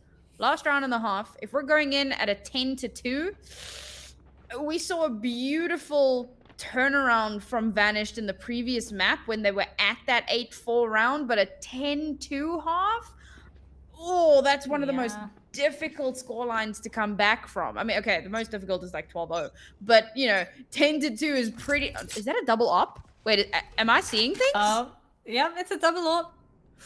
The BM. I'm telling you right now, it's gonna be. Oh my god, what if it's a 9-3 cast? Oh no. Oh, Don't cast the curses. I'm hoping we see Raze pick up an ult orb or get one of those kills. Oh, Leichu picks up a kill onto Bunny, but if you're able to get that showstopper in the hands of Raze, maybe you can open up a lot more space onto site. Anna S. Jada is being incredibly patient here. I like this, not facing unless you absolutely need to. Throws that flash down, backs on up onto site and waits for the rotation to come in. Oh, picks up one of those kills. That's absolutely huge. Spamming away through the box. Raker, however, brings out the daggers. And you know what? I'm really hoping we see something amazing here. Come on, one tap away. Good attempt indeed. Oh, wow. Gets the kill and runs straight through the teleporter. And this is the thing. We kind of expected that. But the From the Shadows comes through to get all the way over onto the B side. Jada is now in elbow and she's been coming up so big for this team. Can she continue to do so? Oh, the swing is actually good. The difference in guns makes it comes up so strong there, but it is still a 2v3. Never mind. Bunny, last one left alive, has got that Empress online, has got the dismiss, the overheal, but can't connect with the last couple of kills there. A 10-2 half for Val Stars. They're already in double digits. How in the hell does Vanish come back from this? Yeah, well, my question right now is why didn't they plant for long? They knew site was wide open. But I'm thinking maybe they thought that Omen would have TP'd towards long, but in a situation like that, had they planted towards long, that possibly could have swung in their favor. I mean, we saw it a little bit earlier as well. That seems to be kind of their default position, either in tube or in tin can or like right next to it. And it was a point that I'd made earlier as well. You know, if you're planting for long, you give yourself an opportunity to pull back and actually defend the spike. Now they're kind of putting themselves in a situation where they can't do that. As we move over onto the next half, yes, Vanished have looked a lot stronger on their defending half, but with not a lot of time to actually bring that scoreline around. I mean, it's literally 2 pistol rounds and a bonus, and that's it. Yeah, you can see how quickly that rotation came in from the Viper. However, it does look like she's just to change her mind. Counter wall goes up, gets taken out by Spicy Muffin. Raker gets a kill onto Reyna. And Spicy Muffin is all on you to hold the site. Does manage to get another kill. 3 versus 3 now. Resonate goes in. Oh, manages to finally pick up one of those kills. I was going to say she's incredibly lit. What is that? Jump shot and a right click goes in. What a round. I loved the actual counter wall that came through. The paranoia comes through first because they're expecting Sage to be on the other side of the wall, but unfortunately they don't really have a read on who's on the other side of the site. They all come up on the wall though. It's a bit of an alley-oop up and over. And they kind of get mowed down a little bit there. But it was a much needed first round win here for Vanished. And you can actually see they're going to force up this round.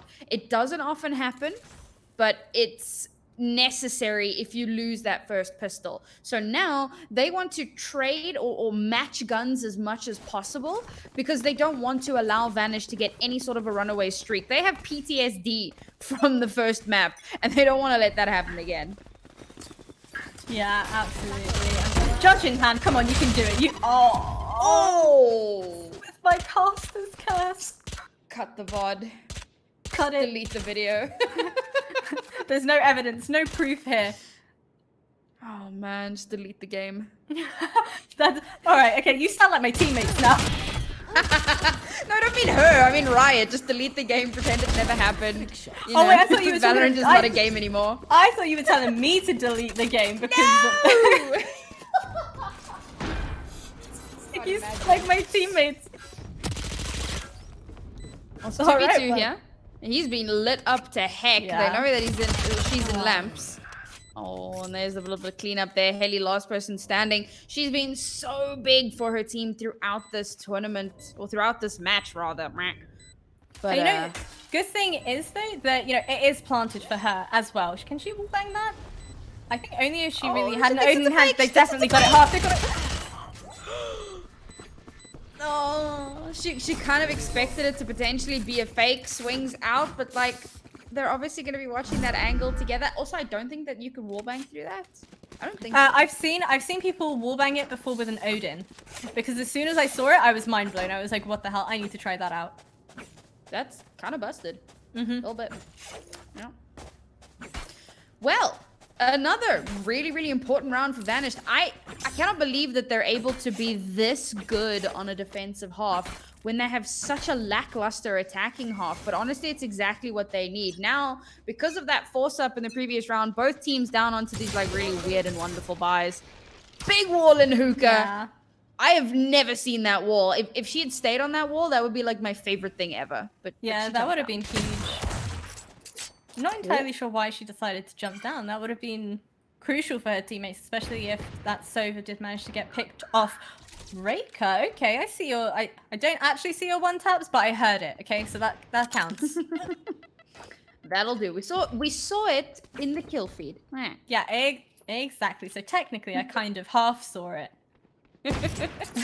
Now they know that Jada is towards B, so they've just left one to kind of hold down the site a little bit while the rest had rotated over towards A, because of course one player already went down. So numbers advantage here for Valstars. And you can see they're playing this so slowly because they want to leverage that into an opportunity. They don't want to rush in unnecessarily and get themselves caught out. Late you still on this massive lurk over on the A side. If she can get the information across that A side is clear, then the spike's moving back to A. This is so big. I love this fake so much. Oh, and they're still none the wiser. And now they know. Yep. It's that moment of realization, right? It's like a light bulb moment. I'm wondering if they know that Leichy's going to be this close up. But see, they've left the raise. The raise is still there. Oh, this is huge. Go on, Leichy. Pistol in hand. Oh, the right click headshot. Okay, still doable. Oh, Anna S is turning it around though. 2 versus 3. Still very doable for Vanished. They try and clear out some of these angles before pushing through the smoke because they just cannot see anything. They managed to push through in relative safety, but they're elephanting their way onto site. Jada's right here, but there's no time to defuse.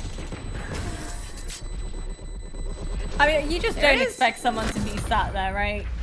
You would think Yeah. everybody would kind of play a bit of like a post-plant situation, but good attempt nonetheless. I'm loving how many. I know this isn't a butterfly knife, but I'm loving the fact that we've seen numerous butterfly knives being used throughout. Have you got a butterfly knife yet? Hell no, I can't afford that. I'm a caster. Come on. It's just so satisfying. Oh, there we have it. I don't know what it is. It's just something about that butterfly knife, and I swear it gives you +10 aim. You know, that's what they tell me, but it doesn't seem to work for me, so I'll just take everyone's word for it. Although, it's like 0 + 10. I mean, sure, it's a boost, but how much of a boost is it really? Finally, we've got some rifles online, though, so this is pretty big for Vanished, and again, much needed. They lose this round, we're on match point, but oh my goodness, the chaos ensues. There's that aggression immediately, pushing straight through onto site. It's a 1-for-1 trade, but Spicy Muffin is holding down the site, trying to buy some time, goes down, site is completely clear, and somehow Vanished, not even on the site yet, need to find a way in. Yeah, there you go. Anna S with that ult going absolutely. Boxwood completely blocked it, but Christina manages to pick up 2 of those kills. Really, really crucial. There you go. Viper ult goes down. And you know at this point, you're done for if you step foot into that, right? So they start spamming away at the spike. If you manage to get it half, this is absolutely huge. Oh, she thinks she's faking it. Post-it fake over here, ladies and gentlemen. Oh my goodness. Another solid round here. That Viper's Pit, so dangerous, so deadly. No one ever wants to walk into it because of how much health you lose. There's the initial immediate 30 decay, and the longer you spend in there, the less health you're going to have. You can decay all the way down to 1 HP. So they jump on top of the spike. The fact that they managed to keep the Viper's Pit up long enough to get the defuse, even into the end of the round, is super impressive. But a lot of lives were traded out there, and again, this really does hurt the economy. Vanished 3 rifles but 2 bulldogs, and Valstar's in an even worse position with 2 rifles and 3 pistols. But Valstars have Blade Storm, and that is enough to give them an opening. Yeah, absolutely. I think with that Blade Storm in hand, it's more than doable for them, especially if you're feeling your shot. And they are on point. Leichu picking up one of those kills onto Anna on A site. And you can see they've not rotated off of site just yet, even though they're hearing all these footsteps. Oh, as I say that, maybe I spoke a little bit too soon. Maybe they can make enough noise. I'm not too sure what that dash was. Maybe that was a misclick. Probably a fake, just to try and bait out some fire or some movement. The showstopper's gonna come through and get completely shut down. No showstopper for you. Raker immediately onto the side. This is why we love Jet. There's that entry that we love to see. And in a 4v2 here, Vanished. Yes, there's a little bit of firepower there, but Valstar's doing really well on what is almost an eco round. Still think it's doable. Yep. Yep. That sums up that round. Just yep. Match point now. Timeout coming in. As good a time as any. Honestly, you have it available to you. Why not?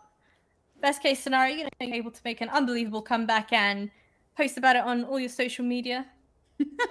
maybe get a sweet clip out of it, right?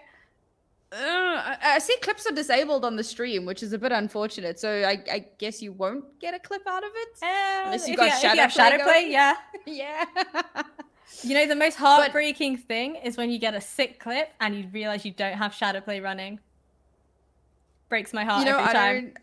I don't even know how to use shadow play, so whenever I do good things, which is very rare, I just go, you know what, I'll just remember that, and no one will ever know I did it, and no one will ever believe I did it because they've seen me play this game, but I'll know. That's what counts, right? So...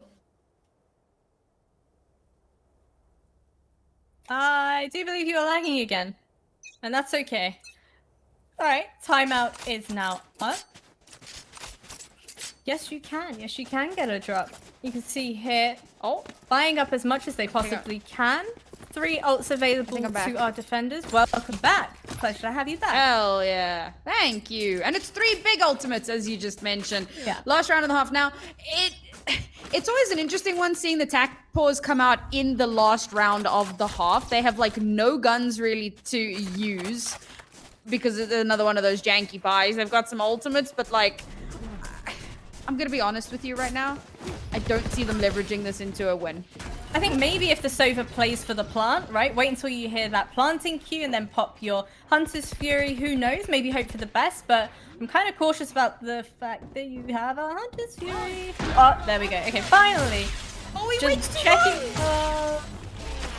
Oh no, that could have completely denied the plant, but she waits way too long to actually pop it. It clears some angles, but no one pushes out on it. They're still chilling in the defender's spawn here. They do actually manage to get 2 picks though. This is massive. Christina, who managed to pick up a rifle, is now popping off. 4 versus 3. However, the time is still slowly ticking down, and unfortunately, Valstars get the res and some cleanup kills, and that's it.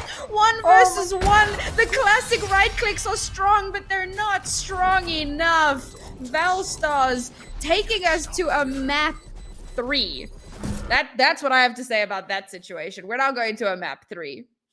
That was hands down unbelievable. Like, I'm just so heartbroken that, Hunter's Fury wasn't popped just a little bit sooner. I'm presuming the mentality and the thought process behind that was, in fact, if you had made use of that Hunter's Fury and there was someone in towards Elbow, you definitely would have been done for. But, slightly too slow there. But wow, what a game. Yeah, I mean, this was way more one-sided than the first map. There was at least an opportunity because of how dominant that first half was. It was always going to be difficult to try and climb back from it, but I was really hoping that they'd be able to put up just a little bit more of a fight. And now, unfortunately, though, Valstars do come out on top, and we're going to get to see Icebox. It's not Breeze, which breaks my heart, but it's something. Yeah, and I think especially on Icebox, if you got your Viper lineups on point, then that could be a pretty dangerous situation to be in. However, I did mention relying solely on lineups, probably not the best situation, especially if you have someone on the flank, which we've seen Leichu, speaking of which, coming in absolutely clutch with multiple of those flanks. Honestly, really well played to them. But wow, wow. All I can say is wow. I mean, I was definitely expecting it to go into maybe the overtimes at the start of the game because, after the first match, I was like, this is pretty much anybody's game. But third map is where it's at. And dare I say it, I think we might see an overtime there. We might just, but before we find out, we're going to take a quick break. I need to take a breath. I think the players need to take a breath. Twitch chat probably needs to take a breath. So, quick break, and we'll be right back with map 3.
Hello, hello, hello, and welcome back for some more wonderful Valorant games. We watched one of a previous map that was, a little bit of a stomp, if I may say so myself.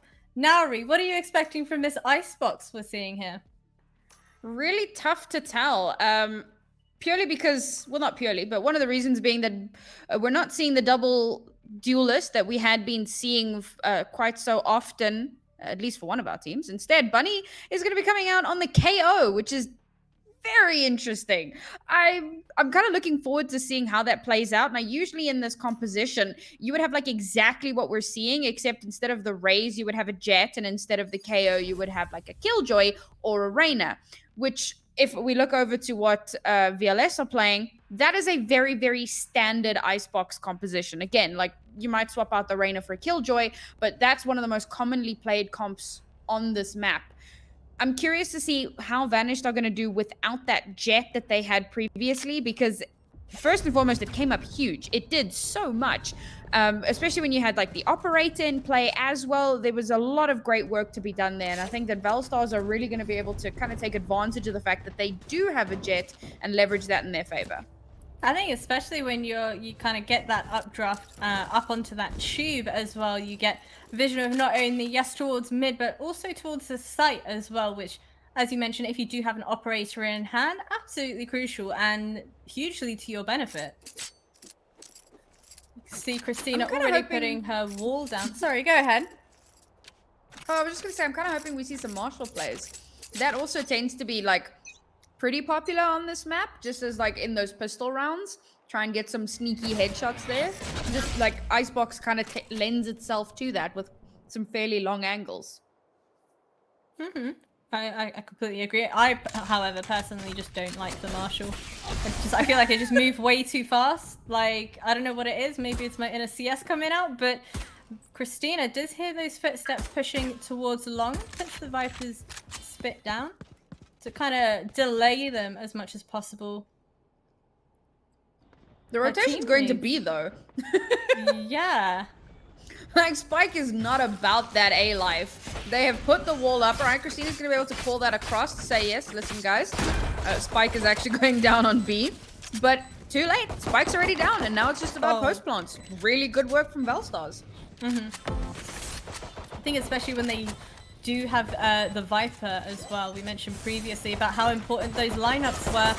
And Christina and her teammates pushing in through that Viper's wall, unable to connect the shots. Anna, oh my goodness, going absolutely huge with 2 of those kills.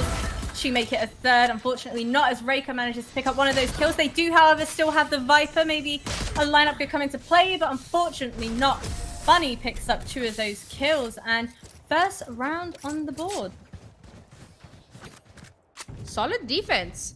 I felt like that kind of lent itself to Valstars potentially winning out that round, but they just completely disrespect the Viper wall. They just run straight through it, but they do it together. They swing as a team, move towards yellow, get those pickoffs there, and slowly and systematically move their way around to take down the last couple of players left alive for Valstars. This is a perfect defensive half, or defensive round, despite the fact that they had started all the way over on the A side. And they're doing this again. They leave one person anchoring on A, or rather on B, one person chilling in kitchen, and everyone else is holding down the A site. When the information comes in, they just rotate across and play for retakes.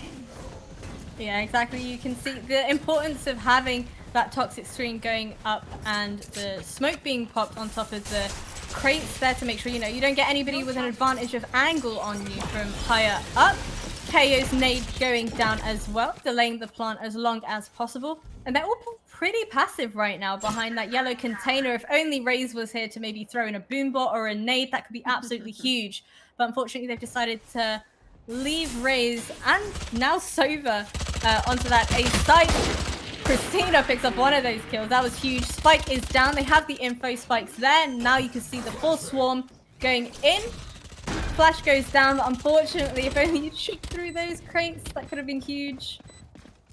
And again, they're down to this like 4v4 retake attempt. The Spike is already down.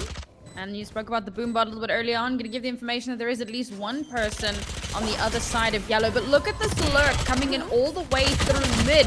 I'm not even sure if she's going to have an opportunity to like... Okay, no, she will. The cleanup that happened on site there was so big, but can Leiyu, she's been so big in the previous map. Can she clean this out? She manages to play for so much time, but is it enough? Down to 9 HP in the reload, tries to go for the right click. And I think, yep, there's enough time to defuse. Well played from Vanished. That was so close. 0.37 seconds. Have you ever seen a 0.01 second? I haven't seen 0-1, no. I think I've seen a clip of it somewhere. Jeez. And everybody was like losing their minds. I would have lost my mind too, to be fair. Especially if Yeah. that was a game that I was in. That's when you're just like, oh my god. I don't think you're able to function for the rest of the game just because of how close that goes. Man, I'd be shaking with adrenaline. But this is a good round for Vanished. They didn't... I mean, they lost quite a few players in that previous round. So whereas this would have been a bonus, instead they've got one Spectre and the rest is going to be full pistols. But it's okay because Valstars are also on pistols. And that's the importance of winning those 2 pistol rounds consecutively. Now on the next round, that's where things are going to get a bit spicy. But for the moment, on relatively equal footing. Yeah, you can see that rotation coming in from the Viper and the Sage as well. On the flank, however, I don't think our attackers actually are aware completely. Gunfire going left, right, and center. Kills being traded all over the place. But Christina, this is where you go absolutely huge. I was going to say absolutely huge, but never mind. Now you can see the rotation comes in. And KO and Sage. Let's see what you can do in a 2 versus 4 situation. I almost want to see them like turn around and go back to A. Leave like one person on B to like make a noise and then everybody else just goes back to A. There's enough time, but no. Instead, that plant's going to come down. They're not even going to be using any of their walls or any of the other utility. They're going to be holding it purely for that post plant. You can even see Viper pulling all the way back there, waiting to use those lineups, drop those snake bites onto the spike. Oh, this is so difficult. Maybe... Oh, no. Okay, Buddy doesn't have any utility left. The flashpoint, or rather the knife, is still a couple seconds from cooldown. Got nothing really to use here. Tap the spike. Bit of a fake. Oh, Suppress comes in and actually managed to get a kill off of it, but it's not enough as Helly once again coming up so big for her team. All right, I don't want to jinx it or anything, but I do believe that was all in the power of the butterfly knife. I feel like that's a stretch. Honestly, the butterfly knife does things. Maybe I it don't does know. things to you, but I don't know if it does things in game. People in the chat were asking like karambit or butterfly knife, but honestly, if you say anything other than butterfly knife, I'm afraid we can't be friends. Guess we can't be friends? No, no way. Actually, bayonet knife is like top tier, but you know, whatever. Okay, It is what okay. it is. There we go. Flashes go in. Drone goes in as well. Boombot giving that info. They are already towards elbow. They do manage to push onto site. However, that suppression blade coming in from KO, absolutely crucial. Unable for them to make use of any of that other utility. Now Anna S, Anna S, that was huge. Takes down the spike. She picks up the second one on that Reyna. Now also has her nade available to her. Leichu unable to pick up a kill there. And Jada taking the damage. And then Christina closing up the kill. See, I love this. This is like great teamwork is what we're seeing right now from our defenders.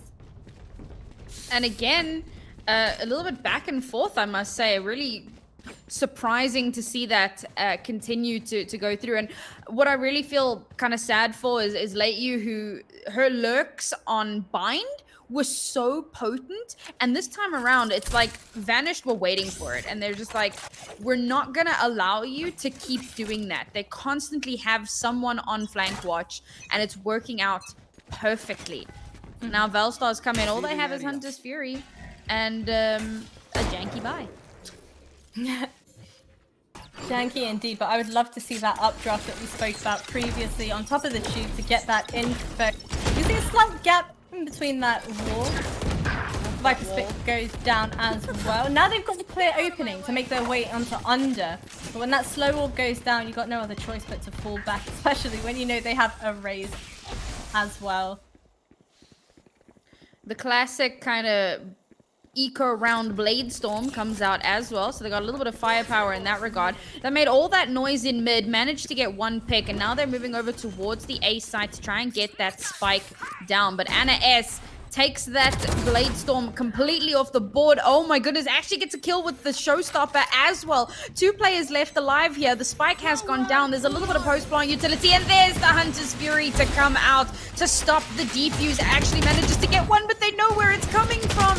You can just follow the line. And so they chase it back. They take down Jada. They get Leitiu as well. More than enough time to defuse. See, and that's exactly why you want your Sova. I am guilty of doing this myself whenever I play Sova. I always seem to, I don't play far back enough. And, the risk you run is that you end up in a situation exactly like that. I think it was more than doable with the Hunter's Fury in hand for you to possibly delay it enough to make a little something happen there. But unfortunately, when they're that close to you, you can't really do much about it, especially if you don't have a teammate to cover you. At least now we've got rifles on board, so some firepower to go with. A much needed round win there for Velstars, but they weren't able to actually make it happen. They do, however, have their own Viper's Pit. We actually see Christina dropping her Viper's Pit over on the A site. But, oh, sorry, it is here on B. Ooh, we could see a Venn diagram of Viper's Pits. I wonder how that would work, though. It would. Like, if you put them on top of each other, like, what would happen? Everyone decays and it's just madness. It's just which like is sudden what death, we're here for, right? to be fair. Something Just like that. Yeah, everybody running around on 1 HP. All it would take would be one raise nade to come in and just finish off everybody. Literally everybody, because the friendly fire is still a thing. Beautiful. I want to see it happen. What is this rotation? Oh, there we go. Beautiful. They take down Christina, and now the counter Viper's Pit is going to come out. But the spike has been on like a bit of an adventure. It kind of started moving towards mid, and then Leitiu was like, no, come back. I have control of the site. But like, they have to come back, and it like takes so much time down. Yeah, that was an absolutely huge recon coming in as well, giving them the info exactly where she was. Picking up kills. Leitiu, as you did mention, went absolutely huge, and now even huger for her teammates. Oh, through the snake fight. There's the cleanup. Viper utility. It's so powerful. I don't know why she's only good on like, well, okay, like, I do know why she's only good on some maps, but she's the kind of agent where it's just, you would think you could just use her everywhere, because you step into like, if you have a Viper's Pit, a Snake Bite, and a Poison Cloud all on top of each other, you're just gonna melt someone. Yeah. Literally melt them. I think a lot of such oppressive utility. I think a lot of the time when people do see a Viper, they just kind of nope away from that. Or you get the complete opposite where everybody just focuses the Viper to make sure that she can't do much damage. No push. Why would you push out? I think after she was tagged up by that drone, she just thought, you know what, it's now or never with a judge in hand and that close quarters. Maybe she could have picked up a kill or two, but unfortunately not able to. Reyna, however, with pistol in hand, trying to do as much. Yeah, trying to do as much as she can. I guess. Some really weird interactions there with the wall, and it just like creates a complete opening and under there. But yeah, okay, more back and forth here once again. 3 versus 3, still very much doable, particularly because the spike's already down, which is amazing. Oh my god. That did not just That's happen. terrifying. Did we just have another like delete the VOD moment? Yeah, that was a... Yes. This is another surprisingly good eco round, I must say. Not full eco, but like I mean, they They got a rifle off their hands as well. I don't think it really should have gone the way that it did, but you know what? These things happen sometimes. Maybe communication might not have been all there. But I kind of wish that boombot had come in just a tiny bit sooner to clear out, because at one point we had 3 of those players towards yellow. So had that boombot come in a little bit sooner, maybe they could have done some damage, and then at that point those pistols might have become just a little bit more viable to actually close out the round. But alas, we move on to the next round. Viper being the only person playing actually on site. Interesting. I'm still blown away at how much utility was used in that previous round. Like the number of ultimates that came out, it was such a chaotic round overall. And the fact that somebody actually managed to win out that round, of course, somebody's always going to win, but like it was just pure madness. And now it's a full send over towards the A site. No lurks from Vanished at all. So they're all going to be pushing in from the same direction. Hunter's Fury is going to come out, but again, you know exactly which direction that's coming from. Does actually manage to get one kill, but it's immediately traded back. I'm not entirely sure. I think the Sage might have already had ult before she got taken out, which is a real shame because the last thing you want to do is lose that possibility of having the red. No ways. Oh, no way. Oh, they actually stopped it just in time. Okay, that took a little bit longer than expected to actually stop, but it did get the halfway mark at the very least, so now it's just an easy defense. Oh my god, it was literally a split second. Late U goes through to rinse through the last two players, but the bullets don't connect at first. They only managed to connect after the defuse has actually gone through. That's actually heartbreaking. That's another one of those moments where I'm just like, all right, all F4, I'm done. Yeah. I think the really crucial thing is had she had maybe the use of that Viper split, that could have come in clutch so well, and she wouldn't have actually had to face. But I think she might have made use of that utility just a little bit too soon. All right, so Bellstars, what's the plan now? A little bit of a split push for the moment. I think they're just going to go with a you do you, boo boo, and everybody's going their separate ways. All right, everybody fan out and tell us what you see. There you go. See, opening pick off in mid. We know that there's an opening, so Spike goes to A. I think she saw her, no? Oh my god. How do you win that? Okay, Bittersea actually dies in a trade there, but like, I can't believe that she won that confrontation. And still the Spike's all the way over on the A site. They've made all this noise on B and Vanished have no freaking idea. Valstars are busy planting. It's a 3 versus 2. Unfortunately, there's a long rotation coming in from the attacker's spawn. Oh, really good cross crosshair off guard there. So amazing. There you go. Grenade as well. I'd love to see a double satchel over. Give him a little surprise, a little something something. But Raze in a 3 versus 1. Oh. Steps too loud. You can't elephant around like that. That was just a really weird round. Yeah. Weird. I mean, it works out. And that's kind of what you tend to see a lot of the kind of really top tier teams doing. They don't tend to full send on a site. They fan out a little bit, try and garner some information, and then play off of that. So as much as it was a weird round, it was a really good one. And I think that this might be the closest match we've had so far. Now, we knew that Vanished were generally better on their defender half, but Valstars are doing so good on their attacking half here. I know I'm getting a little ahead of myself, but I'm pretty curious about the next half. Oh, safety in numbers. We're seeing it once again, and rightly so when you've all got pistols. Looks like they're all going in for a sneaky beaky long flank. And I'm wondering if they're actually going to call their bluff on this. They don't have a single person watching their flank, as I say that. Reyna sat towards elbow, holding a tight little angle there, but I mean, Vanished are not expecting to get much done here. Like, it's literally just run in, get dead, maybe get a kill. Oh dear. Oh dear. Come on, Bitter. No ace for Bitter, unfortunately.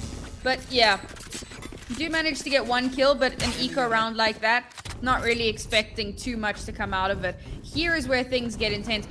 Why do they call the pause now? That's weird. I suppose maybe because they just lost that previous round. Yeah. Now they kind of figuring out, all right, how do we go forward? They've got KO's ultimate, which is that huge kind of area of effect suppression, which could be massive, particularly in a post-plant scenario when you're trying to retake and you want to get the Hunter's Fury off the board, for example, and you don't want to actually have to deal with that. Or when you don't want to deal with the Viper lineups as well. So I think most definitely making use of that to make sure, you know, Your post plants are pretty solid and can secure yourselves the diffuse coming in. However, you look on the side of our attackers. Jada, Hunter's Fury, yes. With the Sage having a res as well on both sides, I really do believe that this could go any which direction. I really do. And I think it's just a matter of taking the pause to chill and actually figure out what your strategy is going to be here. You can see them all kind of running around in spawn, like, okay, are we going A? Are we going B? I think that I would have liked to have seen Vanished have this chat before the pistol round, because as I said, usually that's when it happens and you try and figure things out, get your mindset right. But I suppose it doesn't really matter since they lost that anyway. And now Valstar has come into this round with both a Hunter's Fury, a Res. They've also got Empress. I mean, there's a lot here to work with. There's only 2 rounds left in the half as well, so definitely possible for either of these teams because it's full rifles across the board here. This is even footing, but whoever wins this one will have a leg up in the next one. Oh, that was huge. That was huge for Bitter. And, you know, I love the fact that Station actually put her wall down, tried to do a little something, play a little bit more aggressive. Unfortunately, didn't work out for her. But now Anna S has the information that there are 2 players towards the top of mid. She has called it out to her teammates, however. You can see the Sova sat on Bayern, but this leaves A site wide open for them. And as soon as that plant goes down, I don't doubt that we'll see. Okay, see, panic ensues, and Bitter in a really huge position now to pick up a kill, and does exactly that. Oh, gets caught out for it though, but gives the team a chance to drop that Viper's Pit, which again is vital. We've seen how powerful it can be. So the Hunter's Fury is going to come out here. Manages to catch one. There's a few ultimates used here from Valstars, but they get some serious value out of it. And they need to somehow keep that train going, as unfortunately their Viper's Pit has gone down. See, there goes the Vipers. Oh! It was looking so promising for them, it really was. Snakebite makes you vulnerable, and then it's just a little bit of cleanup. You take that extra bit of damage, you get sprayed through. I start to wonder if that might have been, I don't want to say part of the plan, but like Vanished didn't really use too many ultimates in that last round. I think maybe they dropped the Viper's Pit. They still have 4 more ultimates to play with here, so it was almost like they were expecting to lose out on that one. Have all of their ultimates available for this one. Maybe try and bait out more of Velstar's ults. Unfortunately, Velstars still have Empress to work with, and the Res. There's Reses on both sides though, so unless you kill the Sage first, it basically kind of cancels it out, so to speak. Yeah, I would love for them to maybe try and show a little bit more aggression towards B and pick up that orb on the Viper and then have full ults across the board. Hearing that sound cue, they are aware that there is somebody lurking towards long. Little gunfire going back and forth between our Reyna and Raze. And you can see here, they're kind of at a bit of a loss as to what to do. They're kind of waiting for somebody to make a mistake. And I think this doesn't happen enough, okay? Being very patient, getting the info, and maybe inflicting a little bit of damage here and there. But what you don't want to do is fall that far back from the site. As I say that, KO ult goes down. Oh! Huge kill for Anna S. Okay. Oh, this is big. They were kind of expecting the plant to already have been coming through. Oh no, Bunny. Oh no. Hasn't been raised yet. Revive me, Jet. Oh, wait, they don't have a jet. Oh no. It's all over.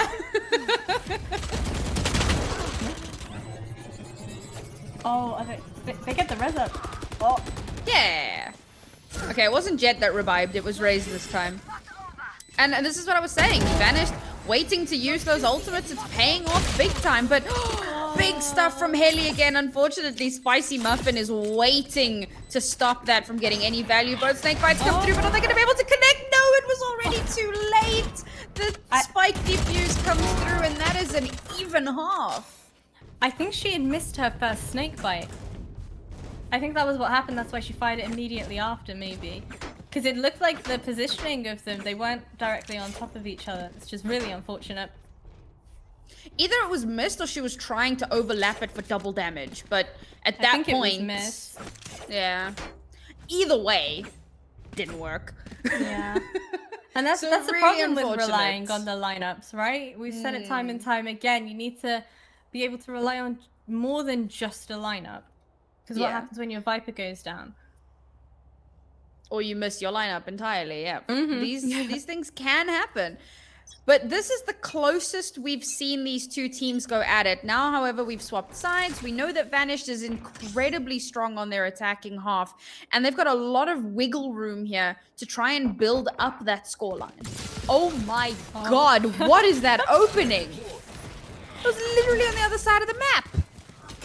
Yeah, but I mean, I don't know. That was just hey, one of those moments again.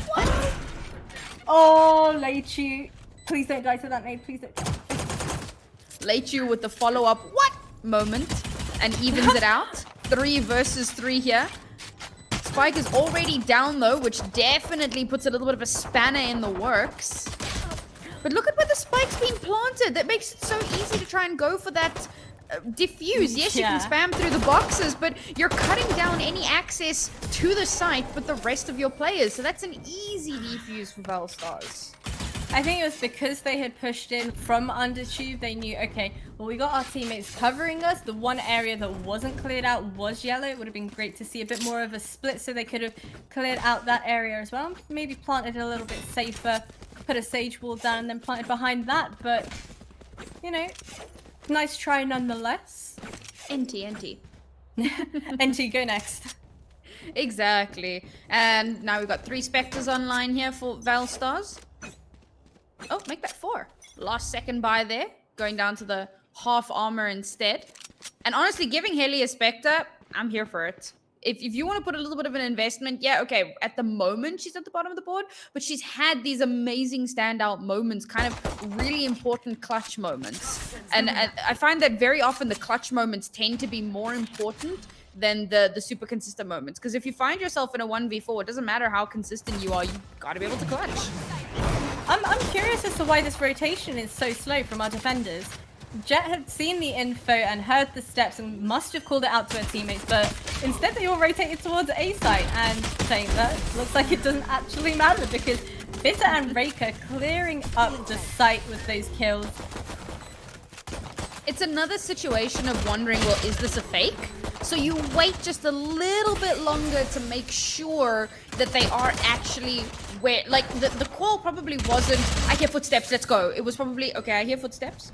I'm gonna let you know what happens, all right? Everybody just be on standby. Maybe just, like, head towards A just in case. Could be a fake. They do this. Oh, damn, it's not a fake. Let's go. Yeah, full send it. But I feel like in that situation, to send 4 of your players towards A, when you've already spotted them and you hear multiple footsteps, I think, I don't know. Oh, no. Oh, no. You know that, like, TikTok meme song where it's like, oh, no. Oh, no. Yeah, literally a moment like that. Yeah, every single time. Oh, man. The 3rd round operator is, like, my favorite thing, but you've got a 3rd round op when you have 3 Spectres. It's just crazy, but it can work. We've seen what Raker can do with that operator. Now she's posted up over on the B site. Oh, and someone's just been lit up as soon as they peek out, unless they pre-fire. Oh no, she missed the shot. Oh, I was expecting maybe a KO flash and then everybody face, but no, never mind. But see, that's why the Jet dash is so forgiving, right? If you do miss that first AWP shot, just dash away, regain, and go again. The problem is that now she doesn't have Tailwind anymore. She's used it. So if she finds herself in a situation where she gets dual peaked, and I mean, that's not even going to happen because look at this rotation. They know that there's an operator, so they've moved all the way over onto the A side. They still need to be aware because, like, she's not trapped on the B side. She can also move to A. But they've given themselves an opening. They've already moved across. They've already found themselves an opening pickoff. If they can continue to avoid that operator... Never mind, I think the operator is going to do work of its own. So say that, NVM. Now, Raker being placed in a 1v2, picks up the first kill. More than doable for her, definitely. Especially when we've seen what she's capable of with that AWP. Mind? Decides to switch on over to a Vandal. Yeah. Play it a little bit safer. She does have her updrafts as well to make use of. In a 1vx, you never want to be holding on to the operator. Uses the updraft, but that gives the sound cue. Needs to be very careful about what angle she's checking. If she doesn't check close, she wins out the is trade, and there's enough time to get the defuse. Hopefully there's enough time to go fetch the op. Yeah, I think so. Oh, Especially when that you dash on over like that. Everyone's so heavy. Yeah, nice, easy. Well played. Yeah? Nice. Very well played. Also, 1 point off having her ult as well. I'd love to see her, you know, pick up a cheeky little ace or something flashy with her ult. Maybe. Hey, I've seen op aces, and those are like the best thing. I think it was in the last 100 trials. One of the ladies, I believe it was Smurfette, got like an ace op, and it was just like I completely lost my mind. And now Like back to Vanish back? coming.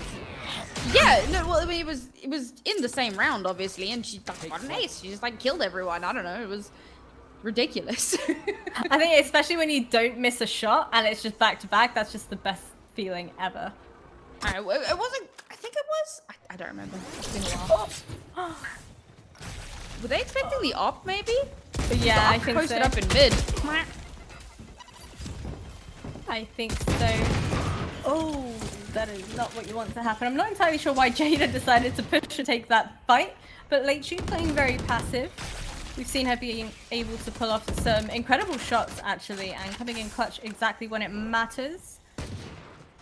You see Reyna still being posted up on that ace site. Unsure if they're gonna pull a fake arena or not, but with her tagged from the drone, they have the info of where exactly one of them is going to be. Now you can see the Viper starting to pull back a little bit, making sure they're not being flanked and then gaining as much info as possible. Reika. She's expecting. She looks away.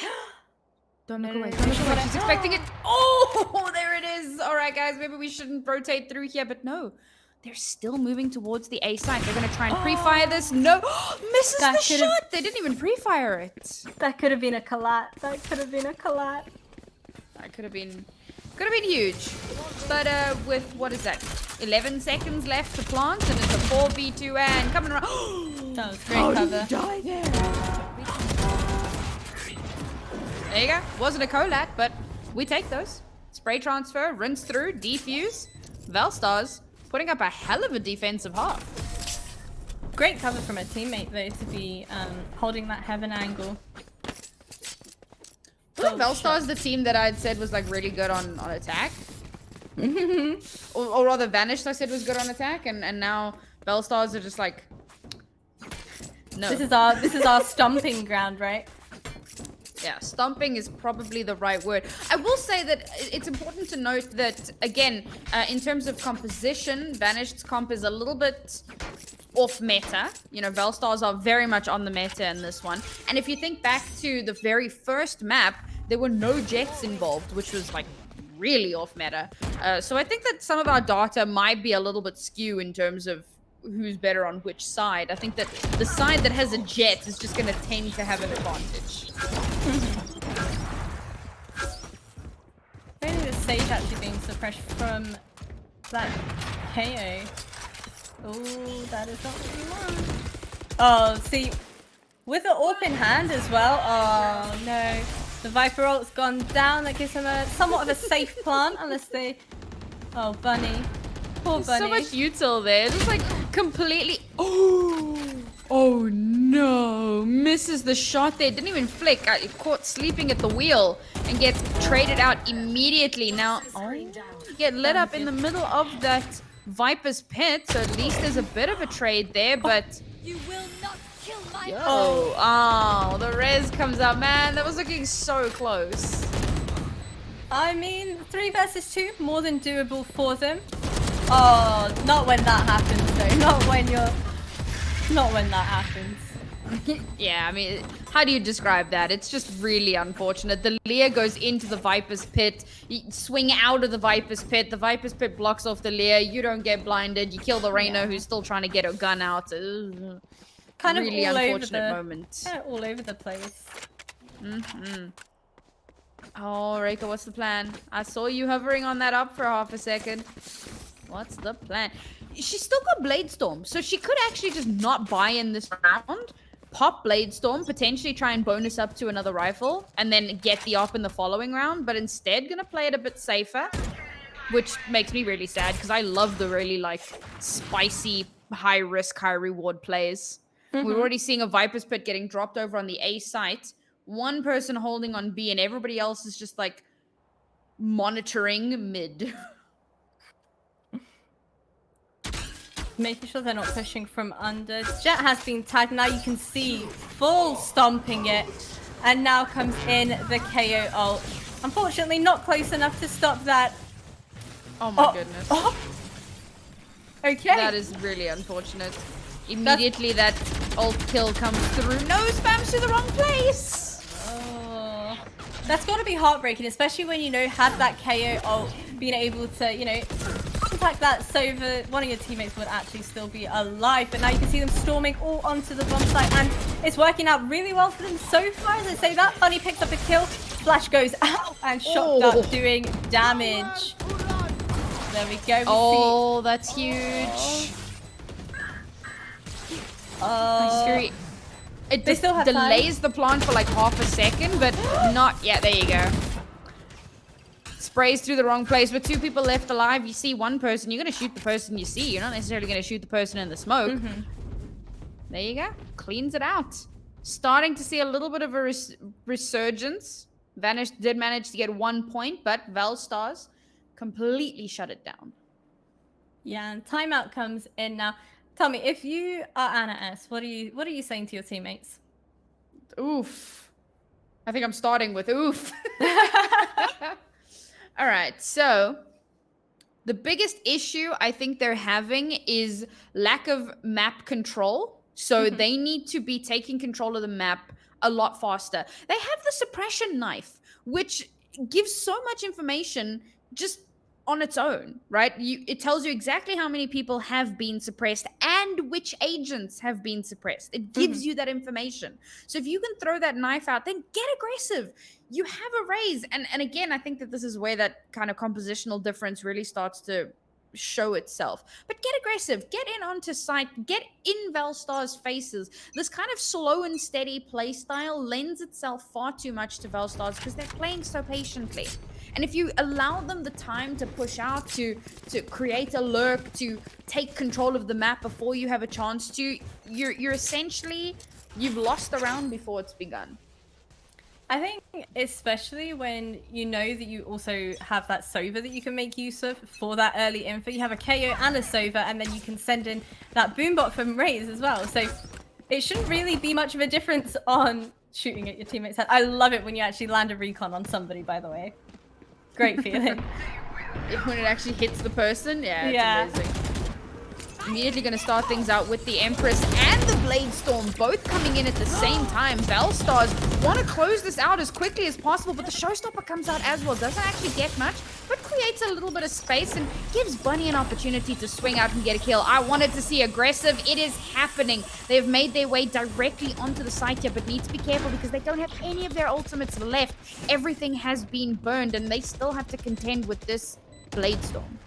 I think the reason why that Raze ult had missed was because she actually got flashed by the KO, her teammate. So that's really unfortunate. So yeah, just send it into the abyss, but one of them has been spotted. Reika, okay, I was about to have a full panic there. Oh, this is doable, this is doable. Anna S picks 2 of them. She does have a nade in hand as well. She's very doable, Oh no. No satchel Heal available. comes through. No, this is amazing because I don't think there's enough time. And even if she fakes the defuse, Anna S just has to push through and kill. There it is. A much needed round win there from Vanished. And Anna S plays that late game so freaking well. And I love the fact that I said I wanted to see aggression and then they got aggressive and it worked. So maybe they're listening. I want to see a full send it this time. Please. Oh, look, they're the marshals I was hoping for. They really are listening. Ask and you shall receive. Yeah, apparently. Either that or I'm a fortune teller. I think the latter is far more fun, though. I mean, we've already established throughout all these games that I can see the future, you can see the future. I think we found our calling. Seeing the future? Is that really a calling? Yeah, I mean, our calling is... Yeah. I've got some tarot cards, some Viking runes. If anybody needs their fortune told, hit me up. And this is an eco. Oh my god. Okay, I was about to talk about how this was an eco round and like we're not expecting too much to happen. And well, there you go. A really deep angle, or not even a deep angle, but a deep push with an with a sheriff. Gonna be tough to make something happen there, and I can definitely see Vanish taking this next round. I think it was pretty much just to get that initial info to let your teammates know. Yes, best case scenario, she would have picked up a rifle in hand, but unfortunately unable to. Please check your corners. Okay. What's a corner? Lol. You know, it frustrates me to no end when nobody checks corners. I don't know why. There could be nobody sat there and it just, I don't know. I panic. I'm like, how do you know there's not going to be someone there?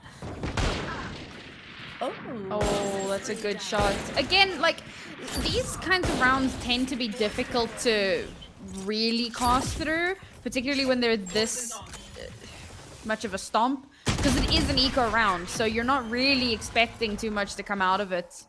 And just like that, Vanished. Really strong round there. And again, starting to close that gap. So here's where things get interesting, because it's full rifles, 2 reses available, but we've got that KO ultimate available, and it was super helpful in one of the rounds, but I don't think it quite pushed them over the edge. So they're gonna have to be very particular about how and when they use it this time. Yeah, I'm hoping we see the Viper maybe pick up a kill and then make use of her Viper's ult again. That'd be great. I'd love to have like a count of how many times I've actually seen a Viper's ult come in and the drone does spot their jet. A little top-down view. I assure you she did run away. Oh, Reika! Oh, at the last second. Oh, she doesn't know that the KO's behind the box. Oh, that the KO's in the kitchen! What? Like ships in the night, and there it is. Bunny gets all the way into the kitchen and manages to get a shot off. Throws out the molly there. Doesn't connect though, but with an opening pick like that, that is fantastic start. Yeah, Bunny cleaning up right now on site. Anna S on top of the tube, like we had mentioned, was really important to kind of see, particularly on a jet. He had AWP in hand. Suppression goes in. Oh, that would have been great if you threw the flash and then picked up a kill as well, but the thing is, like, she was so transfixed on Bunny, didn't notice that there was someone pushing in through kitchen up the tube. Yeah. And so that was just really great teamwork. Lakey, do you not see her on top of the tube? Okay, she did. That took way too long though. That was wild. As one person left alive here, poor Jada. Die. Bunny has been on like an adventure through this whole map. And she just walked everywhere. She like went through B site, kind of crossed over up into the kitchen window, then out of kitchen, went down towards A a little bit, circled back, you know, came back again, got another kill, and like she was just on an epic flanking mission as a KO. Hey, I mean, I love to see it. Remember that round that we had where the spike itself was literally just going all over the place around the world in one round, right? Yeah. Definitely keeps things interesting. But there's that Viper's Pit you were hoping for. Let you obviously dying in that round means that she'll have that online. But it's again one of these like weird force buys. So, I love that positioning. We don't ever get to talk about it too often because we don't often actually see when the pit goes down, but that covers multiple layers, multiple areas on the like spectrum. So it blocks, like it goes all the way up to the ceiling almost, blocks so many sight lines. And Vanished are gonna push it, apparently. Yeah, you have Anna S as well with her ult in hand.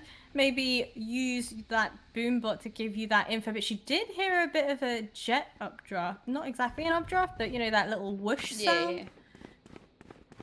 And they've decided, you know what? Okay, boombot in, makes them think we're going there, but oh, and it's worked. Oh, dear. What a shot. Holding mid to see if the rotation was coming through, and it's being called back to the rest of the team. Very likely that we're gonna see the Viper stick around in that pit just in case it's a fake. Nope, there we go. Pushing straight through. Oh, but this could be so huge. Oh, we've got flank watch. they use on flank watch. Is she gonna notice Christina? She's running. well, Christina's gonna know. she's heard her. Oh, so good. Oh, beautiful work there from Christina. Just hearing those footsteps elephanting on through. Spike has been planted. 2-person advantage here for Vanished. They could tie up the score. Oh boy. Okay, and they do. That was good. See, I like the fact that, they did make use of the boom bot just to kind of bait them out a little bit. I am surprised they actually fell for the bait as much as they did, considering the fact they did have a Viper's pit down. But, each to their own. Another timeout coming in from our defenders now. Now they need to figure out, because they have lost a lot of rounds in a row. And whoever wins this round puts us on to match point. And economies are going to be looking kind of iffy, most likely. In that previous round, it was a janky buy for Valstars, but I think they should be able to buy up to rifles this round, potentially. Yep. So we can get rifles. And yeah, I think you can... Means... Go ahead. I was just going to say that it puts them on equal footing again, apart from, the 2 ultimates. Yeah, exactly. I mean, relying on your teammates to be able to actually drop you those weapons as well, really, really huge. But I'm guessing they're going to send somebody flank. And I would love to see maybe 2 of them going in for a flank as soon as they get that initial info. But however, it is worth noting as well, as soon as you call for a timeout, for a pause like that, you're not only, yes, you're talking through your strats, but at that point, the game could completely flip on its head because you've also given your opponents an opportunity to figure out what they want to work with and what they want to do. Exactly. It can be a little stressful, particularly when you find yourself in a situation like this, where it's more or less even footing. And now everybody gets an opportunity to discuss, all right, well, what do we do in the next round and potentially next couple of rounds to try and turn this around in our favor? Showstopper comes out. Looking for someone to aim it at. If I'm her, I would definitely just shoot it anywhere. And, best case scenario, you kill someone. Worst case scenario, you don't. At least you've made use of it. Oh, wow. Oh! No, the bait! Oh, that's so big. Baits are out with another, the sounds of footsteps. And then the kind of cleanup kill comes through as there. So it's already down to 3 versus 3, but the spike's already been put down. Vanished, I'm so happy with how their aggression has been playing out. But unfortunately, they're all trading again. And now it's down to Anna S, who's the last person alive to try and make something happen. She already used that showstopper. Oh! Too many angles to check. That's going to come literally from left field. And that's Valstars putting us on match point. See, that is potentially when you would love to kind of have an ult.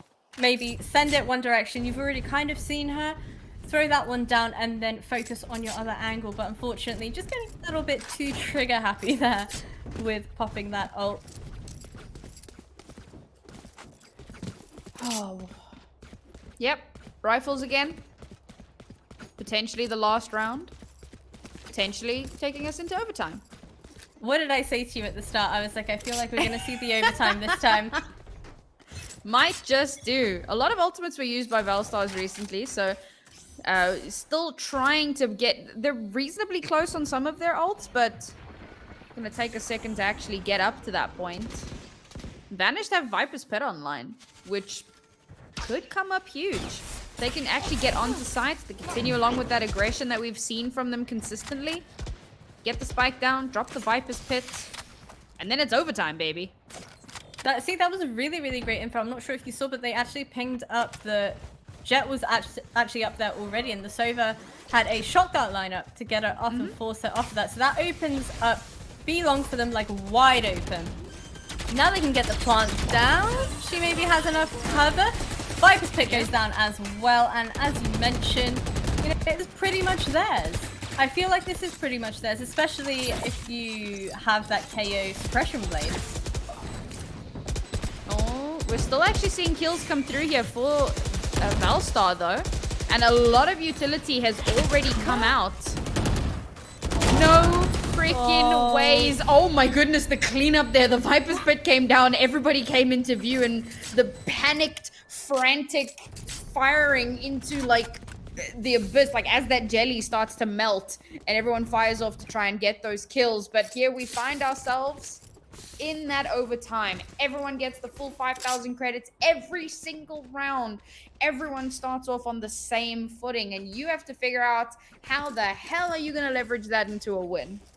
Well, that's what they have to figure out. What I have to figure out is how I'm going to start making money from my ability to see into the future and my ability to predict overtimes. But I feel like It's called casting. That's how you make money out of that. Ah, there we go. Ah. I found my calling. But no, I felt like for a split second, it was almost like I lagged because all of the kills on the kill feed popped up at once, and I was like, what on earth has just happened? Ah, never mind. Yeah. It was just Valorant things. Just Valorant things. I like that.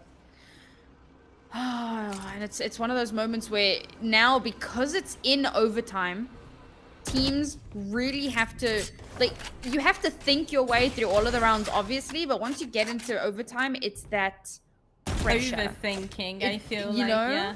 there's that tension that, like, now we have to do well because a single misstep here could cost us the game, and this is map 3. So both of these teams really want to win this. Oh, goodness me. See, I probably would have placed the wall the other direction to avoid anybody spamming through the Radiant box, but I don't know why. For some reason, it seems like people just don't want to spam it correctly.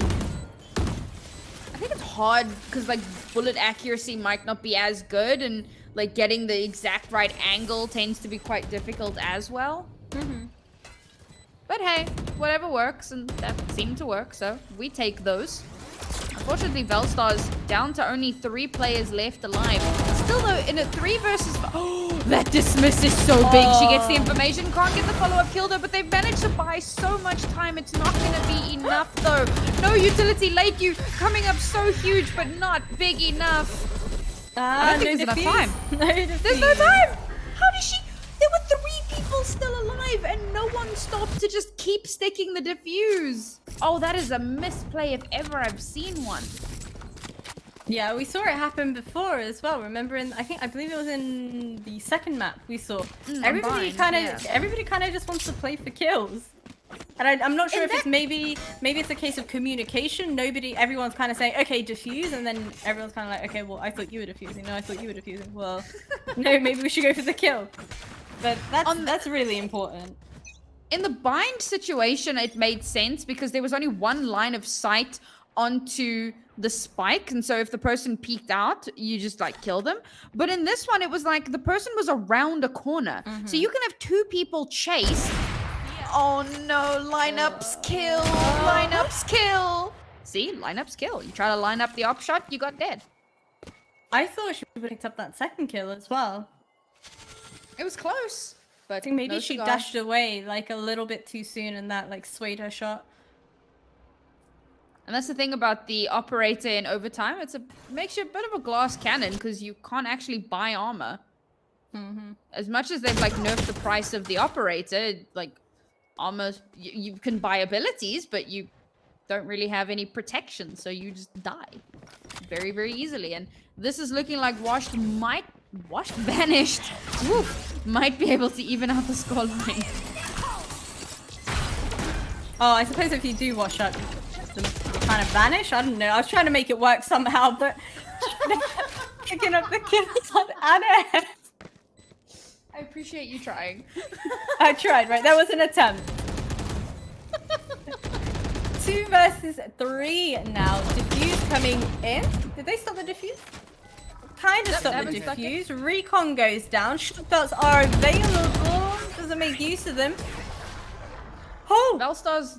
And that's it! It's over! Oh my goodness! What? Yeah. Velstar's not making the same mistake that Vanished was making on their defense, where everybody just kind of walks away from the spike and doesn't actually defuse. Velstars are like, we're gonna stick this, all right? I'll send you. You go kill things. I'm gonna be right here defusing the spike. And it works, because, well, that makes sense. Who knew that was all it took, right? You go kill, I do the thing. You kill, I do the thing. Honestly, I love it. Yeah. I wish that worked out in my lobbies, but really well played, really good games. Still loving the fact that I can apparently predict the future. But we will be back very shortly after a quick break. So do stay tuned because we'll be back with our next game very shortly.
Hello and welcome back, wonderful folks of the internet. This is Birds of Prey, episode 2, a tournament that is exclusive to women and marginalized genders, brought to you by none other than the one and only Goose House.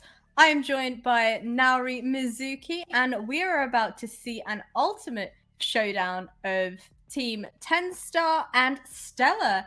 Naori, how do you think this one's going to go? We just saw one hell of a game, going all 3 maps and then into overtimes as well. Do you think we're going to see a similar affair here? It's tough to say. Now, a little bit of backstory, and we weren't doing a full desk because these teams have been waiting on us to get in, so we allowed them to just jump straight into it. But I will give it a little bit of backstory before we dive in. Y'all can make your own assertions about their compositions. But 10 Star Nova, formerly known as Gangsters, have been doing exceptionally well in the Huntress Trials events for quite a few months. They're like consistently top 4. Get picked up by 10 Star, the organization, who also have been doing really well. Their male team doing really well in VCT. They pick up this female team and they've won. They're the first back-to-back Huntress Trials winners. This is like a top 3 female team in Europe. Like, they are exceptional. Okay, so a little bit of backstory on them. Now, Stella, very new team, very new team. One of the content creators from Fnatic, CB, she tweeted out a few weeks ago, or whenever it was, hopefully one day we get Game Changers EU, so I'm gonna start a team. So who's with me? And so she's now built this team, very new in comparison to 10 Star, but they've already had a really good run. They managed to beat CBA TBH, which is like a mixed team of Goose House players, Exile players, Freya players, some really good players. So for them to have managed to do that, I think they might be able to push 10 Star. But if I'm going to go based on history, I think the 10 Star might just edge this one out in a pretty dominant fashion. So are you predicting a 2-0 taking place here? I really am. Okay, all right. I mean, that would make a big change from the 3 maps and then overtime that we just watched as well. But I'm with you on this one, especially considering, team chemistry, having that history of knowing each other's play style, and kind of being able to rely on one another in a game is incredibly important. On Earth is that crosshair. What do you mean? I've seen way worse, so I'm not even gonna judge. Have you seen the smiley face one? No, why? What? Yeah, I was playing a ranked game the other day, and someone was playing with a crosshair in the shape of a smiley face. I don't know how they did it, but yeah. I don't want to know how they did it. That's terrifying. Yeah. I will say, though, that this is Liria, and she is, oh, sorry. No, this is Nello. Oh, that's even more terrifying. Nello is like one of the best female Viper players in Europe, in my opinion. She's ridiculously good. So if that's her crosshair, I'm here for it. Oh my goodness. That was looking so close for Nihu, by the way. I was hoping that we would see the double right click. Never mind, we might see it out of Slicey instead. Slicey, I was hoping we'd see a little bit, but never mind. Larry, and this is it. I mean, this is 10 Star's synergy is so good. So I want to talk a little bit about these players, because obviously I've been following them for quite some time. In the previous game, it was teams that were reasonably new, hadn't had a lot of time on stream and so on. But 10 Star's a team that I've got to witness for like 7 months, so I'm quite familiar with them. Liria is an amazing smokes player. Like, her Astra is so good. Nello, the Viper, I kind of spoke about that for a moment as well. Slicey, she kind of ping-pongs between Jet and Breach, and like the amount of value that she gets on those agents is absolutely ridiculous. Like, this is one of those teams where you will see these amazing standout moments, and you actually get to a point where you're not even amazed anymore. You're just like, okay, it's 10 Star. Yep. Just sounds 10 about Star right. things, right?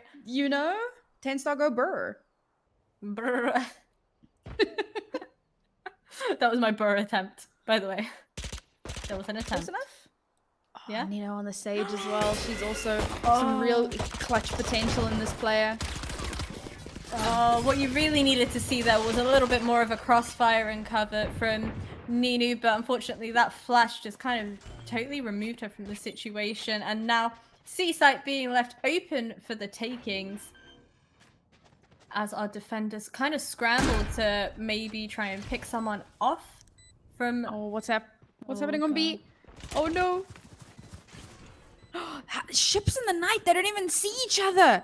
Philippa doesn't know that Nella is right here, but Nella, oh my god, the spray drop is so good. She gets the third. Did she get the fourth? What?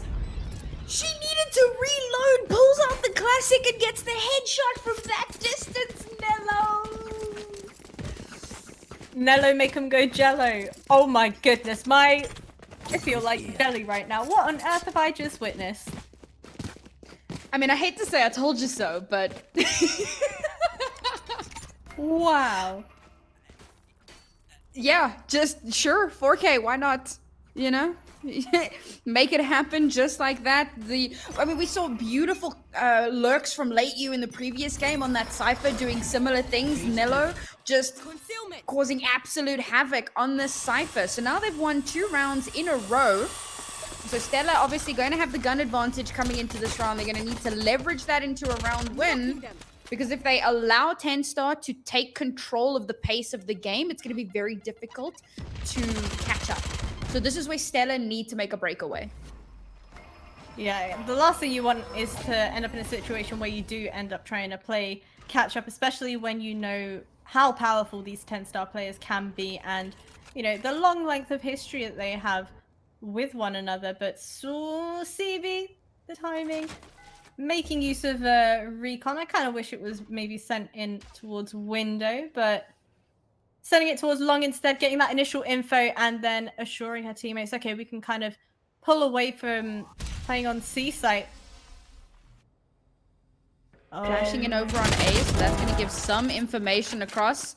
Philippa does actually manage to convert that into a kill, but is forced to back away. And TenStar not giving up on this A site. There's a lurk over on B, which manages to connect. Meanwhile, the rest of TenStar have pushed straight through onto site, and that's another kill down to the 2v2. Slicey's going to be holding this back entrance onto the A site, but look how low HP the last 2 players are. On Stella, so far away, not able to get a heal across, and now Miss Lion not going to be able to get healed up. Has to somehow clutch this out. Gravity Well nowhere near where the spike's being planted, and Claw with the cleanup. That's the other player that I hadn't mentioned just yet. Phenomenal Raze player. Beautiful cleanup there. Am I going to see plenty of double satchels and then a cheeky ult coming in? That's the real question, because I cannot double satchel to save my life. I don't know what it is. I've tried time and time again. I just can't do it. So I take enjoyment out of watching other people double satchel. So I'm crossing my fingers and hoping that's what we see. We're probably going to see some of that, but I will say that she's just terrifying with a rifle as well. Just put a rifle in her hands and let her just go nuts. She's really good at that. Now, that was a round that I said Stella kind of needed to win. Now they're forced back down onto an eco. We're going to see Bladestorm get popped out, but needs to be some follow-up on that. The train is slowly leaving the station. They need to catch up. Look at TenStar. Slicey already has her ultimate, and so does Nello. And those are some really big ults as well, particularly that breach ultimate for kind of opening up a site so that you can push on. And Stella hedging their bets over towards the C site here. That means A and B are completely open. Now, TenStar are kind of posturing towards B at the moment, but if they choose to go over to A, it's completely free. Yeah, but it's all a matter of hindsight, right? If only they knew what we knew, if only they could see what we see.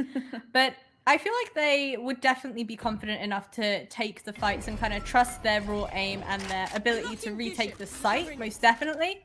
But now you can see that they're edging ever so closer towards A and pushing in through towards long.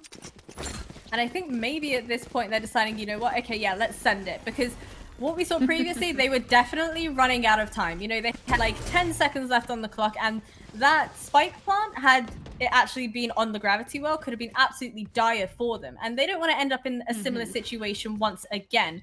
So getting that spike planted, really important. I wish we had kind of seen the double updraft play coming in with the ult already being popped as I say that. Please make it happen. I wish it had happened during spike plant, but you know, better late than never. Do you know what? I think that sometimes you just don't want to risk it. You don't want to risk getting caught out and seen, and they know that they're on a pistol round. But look, there's a lurk. Oh no, that lurk's just gonna get destroyed. I was so excited by it, but yeah, it just gets absolutely deleted. Now the neural theft comes through as well. They know exactly where Stella are. Slicey's not even gonna bother using that rolling thunder. Instead, they're just gonna like mow down the last couple of players from Stella. And this is the thing, like, trying to retake through connector is so difficult. You have to have cross angles from heaven and possibly from long as well. But because they were on a pistol round, it's not even worth it at that point. You have to swing together because you don't have firepower to back up kind of split plays. So now they are able to buy up again, which is good. And they're even investing into an operator, which I think is actually a good idea. They're going to need some heavy firepower here. And let's face it, 10 Star don't have tons and tons of smokes. They've got the Astro Stars, which get placed very early on. And if you just hold an angle where there isn't a star, chances are you're going to be able to get value out of that. So the operator can come up huge here. Yeah, absolutely. I think also considering the fact that, they don't necessarily have the greatest of flashes. Yes, they have the breach flash, but dodging away from that could prove to work wonders. But I would love to see the Jet playing the classic, C-Long. Okay, the nade comes in, forces them out of garage as I say that. Slicey picks up a kill onto CB, and now we see them push onto site. They do end up blinded. Larry's picked up a kill with that, or the one that we were speaking about previously. Oh, it was... I had my fingers crossed for Felipa, honestly. I hate B executes, so I'm surprised that that just kind of like falls to the wayside. But now, 3 players left alive here for 10 Star. Oh, unfortunate. A nice wide swing there from Liria Maslaya, not able to actually get that kill there. The camera doesn't spot it out. It's such a narrow little entry, little opening there. But the Cosmic Divide's gonna come out, try and deny that space, and also shut down the vision from the operator. I said there weren't a ton of smokes, but with the Cosmic Divide being online, and of course the dampening, the sound dampening from the wall as well, means that the spike's going to go down. And now, how do they contest this? There's only 2 people left alive. They can't split up because then they're just going to get mowed down, and all of these angles are being covered. And I think crossfiring in a situation like this incredibly important. And I say that Nugget manages to wipe off Nello from the server. See, if there was a crossfire there, that's where it would have proved to be incredibly important. That ult that you mentioned previously, big ult. And that's exactly why. The post-plant meta is still so strong here. I love that they held onto that Rolling Thunder for the end there, waiting for that potential defuse to come through, because of course that shuts down the defuse. It knocks you off and makes you unable to attempt it again.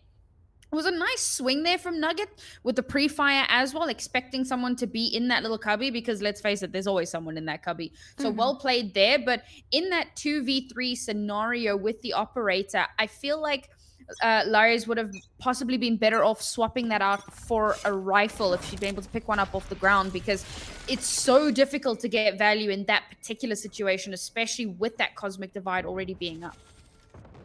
Yeah, I completely agree. You can see the Astra dog being sent towards C-Long to try and get that info. Info has been relayed, as she is aware that there's 2 players making their way towards C-Long, but we don't see much of a rotation coming in yet. And I love this. You can see the aggression coming in from towards short to make sure, nobody tries to pull any sneaky funny business, and push in onto A site to try and sell us a bit of a fake. But patience is key here. And Lyri, as I say that, if only you've stayed scoped in.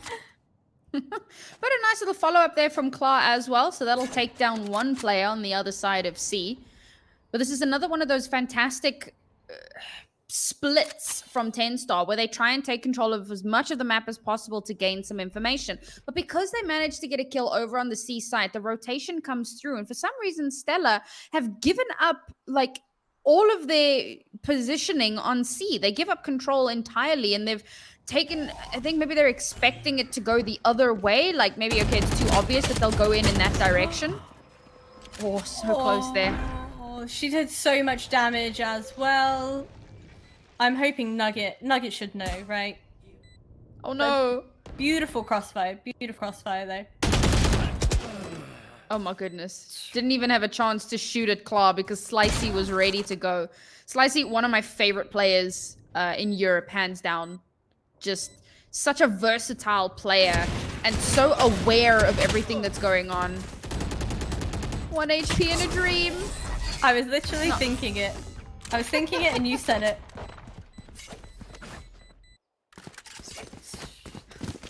I don't really know what they should change. I'm a bit stumped right now. It's tough, right? It's like if you're watching, you know, the beginning stages of VCT and you've got like Fnatic up against whatever team, like Shroud's team. Okay, so if you're watching like NA VCT and Shroud's team comes up against Sentinels and you're like, yeah, Shroud and all of his friends are really good players, but it's Sentinels. And this is a very, very, I mean, this is almost the exact same storyline. It's like CB and all of these other players are really, really good players, but 10 Star, like I mentioned before, top 3 team in Europe, hands down. So this was always going to be a super, super difficult game to kind of make something happen. Now, they've already conceded 6 points. They've taken the time out here, so they need to kind of figure out how do they approach this. They are going to be able to buy up fully. They've got a ton of ultimates as well. 10 Star used a lot of ultimates in the previous rounds, and this is the perfect time to take advantage of that. Try to use that as an entry point. And there's some big ults here. There's Hunter's Fury. They can use that to deny the plant. They can also throw up that Cosmic Divide.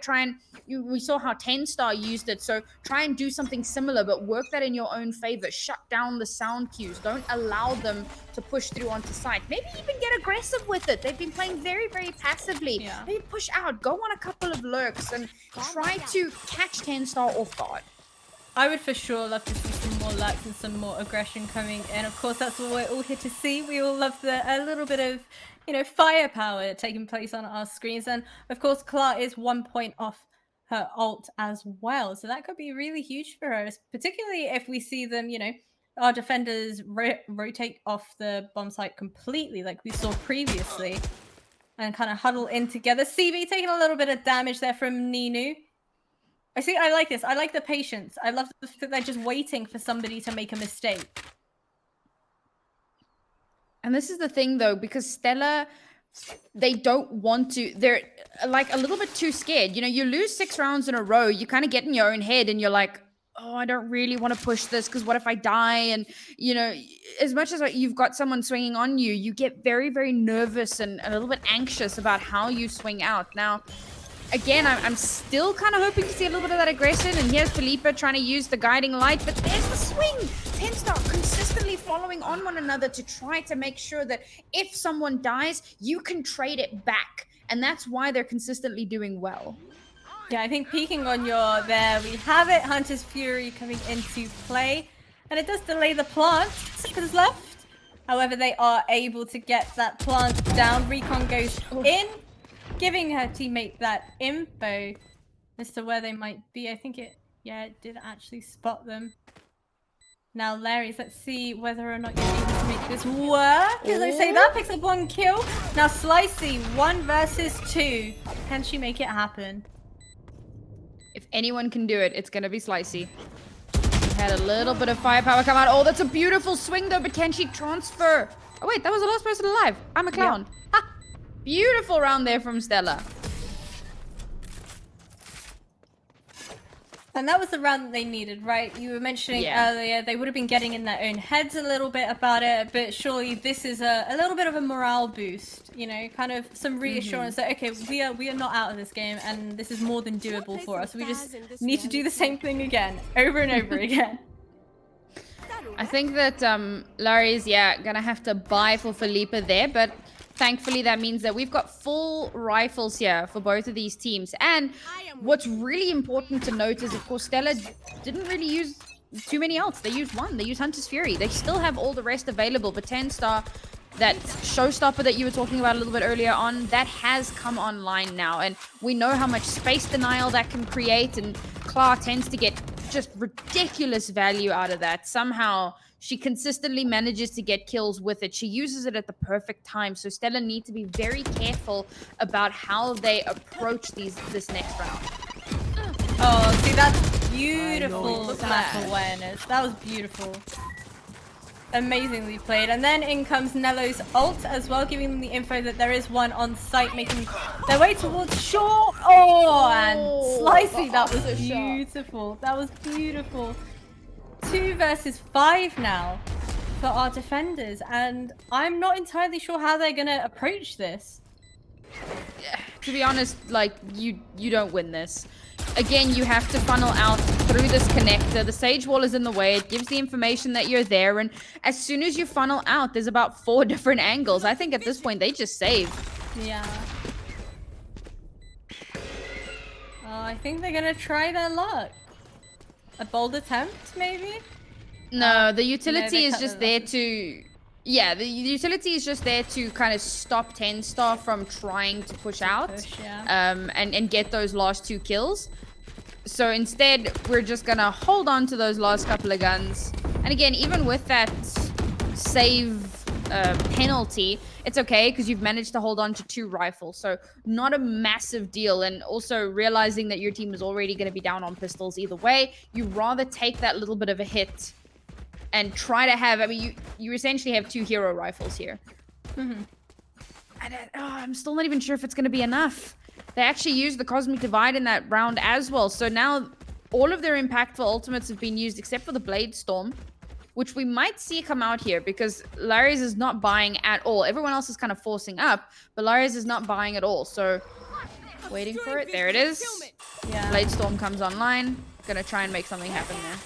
And she's playing very, very aggro towards mid. She's not afraid to kind of peek towards that window, you know? Now that it is smoked off as well, Philippa trying to get as much info as possible with that stock. I don't know if she spotted the Cypher as well. Very limited information there, but hey, you take what you can get. And 10 Star again, such good map control here for the start. Waiting to get... Oh, blinded. That's going to give information that there is someone down C long at the very least. Look at that rotation. It's like ants like swarming to like a piece of candy or something, right? Yeah, I get it though. Like, you're coming up against some very strong players who have really good coordination. So you want to be together. It was you that said, you know, power in numbers or something. Yeah, safety in numbers. That's the one. But unfortunately, that doesn't always pan out. Okay, now, the rotation's coming onto A side. I want to see a lurk. Somebody try and take it through long, please. Okay, double up drop. Oh, okay, see. That was the situation that you said you do not want to risk happening. Yeah, and then it happens. I mean, I've seen some hero plays with the double updraft with ult in hand as well, so it was worth a shot.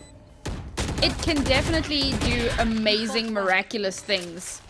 And you actually love to see when it does actually happen, but when it doesn't work out, it's Spain without the S. And that's pretty much where Stella are right now. They're going to be forced down. Like, that was a force-up round, so now they're going to have to eco. Full eco here. Maybe sheriffs, but I doubt it.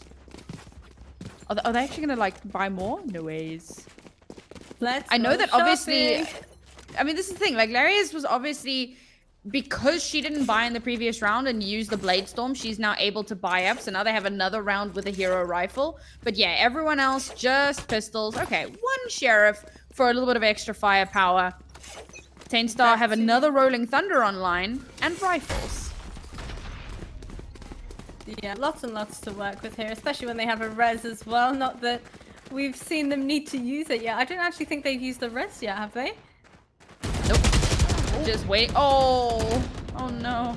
The one rifle you have as well. I'm not sure if you'd want it playing that close, especially when, you know, you can't recycle it and provide your teammates with some sort of firepower to potentially try and trade out a kill. But Ray's satcheling on up. You can see a sneaky flank coming in, but I'm afraid elephanting round here won't get you very far unless you're Philippa.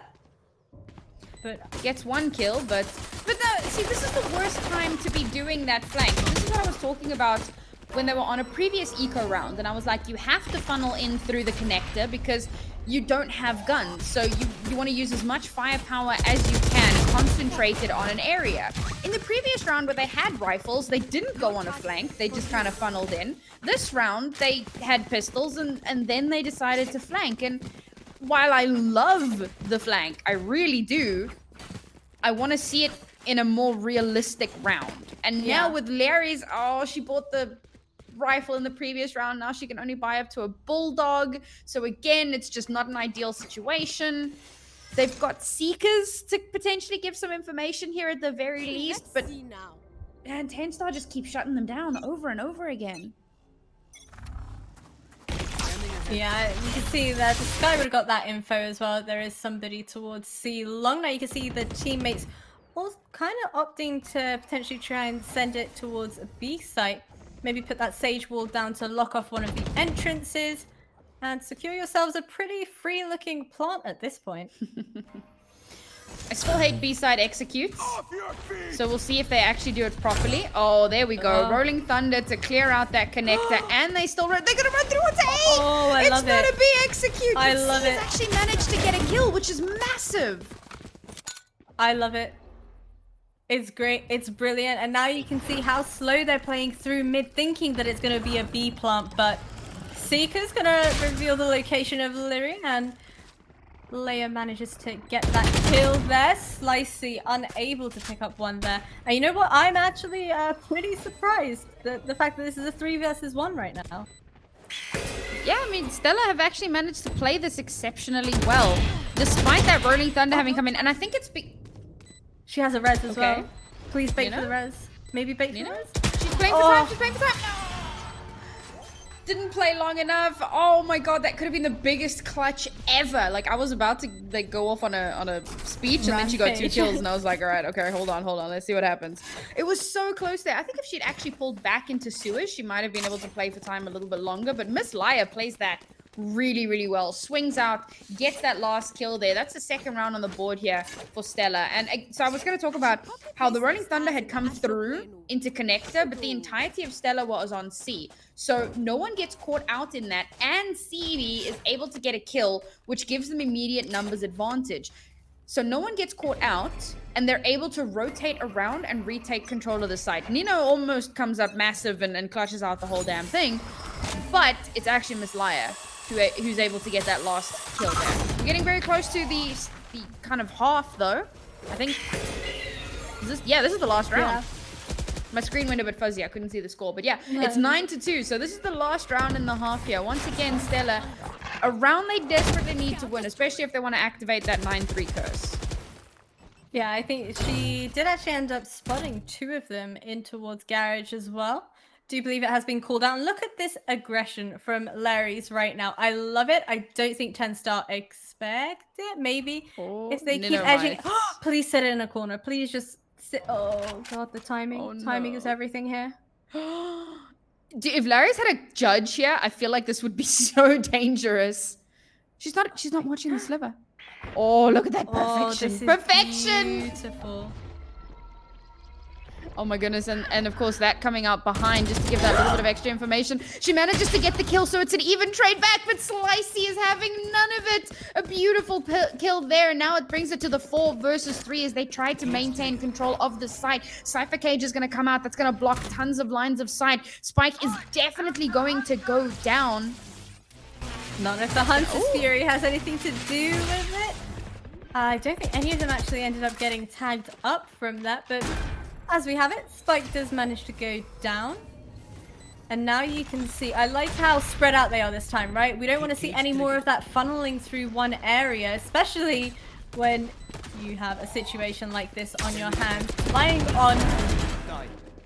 that was a beautiful trade. Wonderful trade there. And then, of course, you have your player pushing in from short as well. Swing together, please. Slicey. That is the second time that Slicey has just had her team's back. When someone is watching a really common angle, or rather is approaching a really common angle to hold, and Slicey is holding the 50-50 check. And she's just there to support and get that last kill and make sure that her teammate is safe. Beautiful. Not the round that Stella would have wanted. And we're seeing something very similar to what we saw a little bit earlier on, where like you're in a 10-2 situation. I don't know what Stella is going to be like on the attack, but they could be one of the best attacking teams in the world. And to come back from a 2-10 is going to be a massive ask, especially if they can't win the pistol rounds. These 2 pistol rounds are going to set the tone for this half. And if they cannot win these rounds, it's probably GG.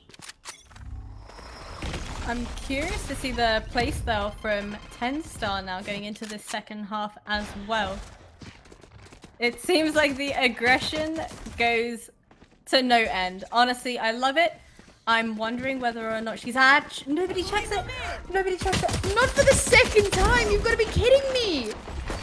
Oh my goodness. But this time around, it's the complete opposite team. Like, they played you at your own game. Exactly, and they beat you at your own game as well, okay? 4 versus 3 here. 10 Star, have control. Oh, what a flick! Felipe, so huge! Oh my God. goodness. Is it humanly possible to click that fast? Apparently. If only they had an Odin, you know? Oh my word. Really well played there. Yeah, no, like Felipe comes up so huge there, and again, just showing the power of the classic, you know. Tap, tap, tap, right click, tap, tap, tap. Next thing you know, 4 people are dead. I don't know. But really beautiful stuff there. And I said, these pistol rounds are super important. They've taken that and they have run with it. Now, they have the gun advantage. We actually saw earlier, I think it was on... No, they didn't manage to win round 3, even though they had the Vandals. So this is like another really huge do or die moment. And they're kind of edging towards C with a look to move through Garage, but Garage is quite heavily defended at the moment, and 10 Star not afraid to get aggressive. They're pushing out of B. Yeah, counter flash is going in as well. Spectres in hand, doing absolute work for them. I've got your trail. And now the Seekers go out. Nade goes in, however, I don't really think this is going to be doable, especially considering how low the Raze is. Clara with only 20 HP to her name. Oh, that is not what you want to swing into. I'm sorry, is that Felipe with 2 4Ks in a row? Sure, why not? Okay. That's beautiful. She's like shot herself up to the top of the scoreboard in 2 rounds. Used the Seekers in the last round. Already 2 ult orbs or ult points to the next ultimate. And she's been on absolute fire here. But again, now it gets tricky. So they no longer have that gun advantage. But they're on a little bit of a tear. And as much as it's only 2 rounds in a row, like... You'll probably know just from playing ranked. Like, you'll win 2 rounds and you suddenly feel like, hell yeah, we can do this. Even when you're at like a 4-10 scoreline. So they're starting to build back that mental as well. And if Felipe continues popping off like this, things are starting to look scary for 10 Star for the first time. Yeah, absolutely. I'm wondering when we're going to see that crucial recon going in, giving that. There we go, finally. And B is kind of wide open, with the exception, of course, Breach is holding the cross on over. But if that smoke goes down, then of course your vision goes out. But maybe we see some damage going in. Never mind, looks like the info gets pulled out to her teammates. And this is where the aggression executes. Pain. Oh! Alright, looks like Felipe is going to be bringing the pain this time around, because they do actually clear out that connector, but they haven't cleared out from C site just yet. So 10 Star start moving in onto point. Carl will get a pick off, but it immediately gets traded back. 3 versus 2 here in favor of Stella. Liralia, though, is going to bring the favor back over. She gets the most insane spray transfer, and Claw will finish it out. B executes. They suck. That should definitely be an advert. B executes, just don't. Just pretty don't. much. Honestly, anytime I ever cast a game, like if it's on Haven, I will complain about B side executes at least 3 times, because usually there will be at least 3 attempts at the B side execute. Unless, of course, because that started out really good for Stella. Honestly, Yeah. they clear out the A connector, but they leave C unguarded. And as much as it's difficult to split up your resources like that, you have to clear those angles because B site is the easiest site to retake on. Very few teams actually do get it right. This time around, however, posturing towards C for the moment, trying to like put out some feelers. And it's tough because 10 Star are 1 point away from match point. And Stella realize that every single round here is essentially do or die. Yeah, absolutely. Bomb body goes down to get that info, and now maybe it's been called out. Okay, they could rotate. And you can see the aggression from them. However, that jet is ready and waiting. Lyria's manages to pick up 1 kill onto Klar, but Lyria manages to trade that out. I'm liking how aggressive they're kind of playing in their positioning right now to get the info as early on as possible. As soon as that flash does pop, you hear it called out to their teammates, and now everybody is ready and waiting. There's quite a big presence on that A site as well, and there's even a little lurk coming in through the B site from Nino. Okay, she's not pushing out though, so they're not going to be able to create the cross angle from all the way down long, but they have Nello on site. We know how big Nello can pop off. Oh, that Cosmic Divide covers up so much. The camera doesn't actually get a lot of information. Nello just goes for it. She manages to get one, but Stella absolutely annihilating. The double Cosmic Divides just do not pay off. Well, not 10 Star anyway. Stella takes such big advantage of that. As soon as 10 Star start pushing through the Cosmic Divide, they just mow them down. Spray coming through like you wouldn't believe. And now for the first time, 10 Star have been forced down onto an eco. Things are looking pretty shaky for this team. You know, I have full faith that had she not had a Guardian and had a Vandal instead, that she could have easily picked up 2 kills for herself. Possibly. Guardian being that single shot gun, you know, gotta be. Oh my god, what is this aggression, Claw? What? 4 bullets left as well, and she decides, you know what, I've done my bit, I've inflicted the damage, now it's up to the rest of you. And the rest of the team is actually just chilling there, and Slicey of all people is holding this angle, pushes out. Oh, isn't able to get a kill, so essentially that's a trade back. 4 versus 4. We actually do see Soba get healed up there quite nicely. Lilia on the flank, but unfortunately the Sheriff shots do not connect in the way that she would have wanted. Seekers get committed by Stella. That's interesting, given that they have rifles, so for them to invest that much is surprising. And now a full force push onto the site. Somehow Nello, last player alive, brings it down to a 1 versus 2. Make that 1 versus 1. She's so low HP, and Nello's at full HP. She just needs 1 stray bullet. Oh, and unfortunately for her, CB has the shot. Oh, wow. 17 HP. And she brings home another round for Stella. That was looking very much doable for her, but you know what? CB, fair play to you. Very well, very, very well played. Now you have 2 ults available for our defenders. I'm hoping maybe that Breach ult could definitely come in clutch, particularly when, you know, you hear them kind of full send it, and maybe potentially when a plant goes down, buying yourself and your teammates just that little bit of extra time as well. Oh boy, go on. Send it. Full aggression. We want to see all the action here. Spike is still chilling in the attacker spawn though, so for the moment it's just like an intel gathering mission before they actually commit anywhere. They're looking at B. They're looking at B. Please don't look at B. I'm hoping they look at B and then kind of rotate it towards A maybe, because that obviously previous half we saw that coming into play, and I wonder if we could kind of see a sort of play them at their own game situation once again. Oh, that is not what you want to be doing, no. Flashing your teammate like that. Ninu picking up the first kill on Miss Leia. Look at that lurk. Oh, no, no, no. But CB's waiting for it. She gets one. The swing doesn't come through. Claw. Oh, no. Oh, my God. She actually pops out the... Oh, my God. What a meme. Exactly. Oh, no. And now it's the last 2 players here. Claw has to somehow try to clutch this one out as the spike. Nugget's going to be planting that spike over on the B site, and all she has to do here is play for time. I wonder if does she have a smoke available as well? No, no smoke available either, so she can't even place that down on the spike to get that info as to when she Got a enters cam, so she knows that Claw's on the site. Pros Gonna don't get the fake. halfway. Oh my god. Oh my god. Pros don't fake. It's not even about pros don't fake. Nugget wasn't sure where she planted the spike, and that was... She had a cam though, no?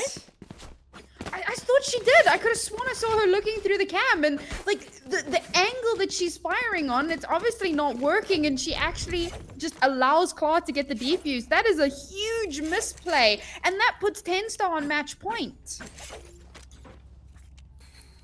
That's got to be like a tough situation for our attackers to be placed in, but who knows, maybe we see Larry's finally making use of that Blade Storm once again. Oh, big aggression, big aggression. They should know that Raze is very, very close by. Make use of that boombot to get the info. Two of them sat up close and personal towards mid as well.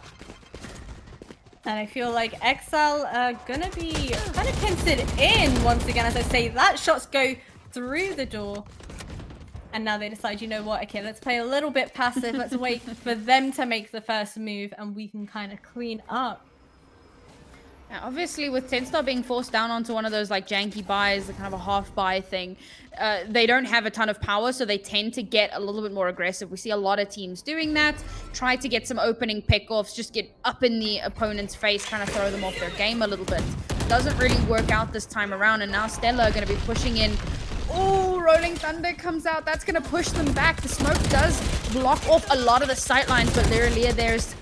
Oh my god, what? Oh. They just push out after the Rolling Thunder. It gets traded back and forth, and now Nello, last person left alive all the way over on the A side, has to come back and somehow be the one to clutch this out. Yes, she's full HP, but the last two players on Stella, Nugget and CB, looking poised to hold this.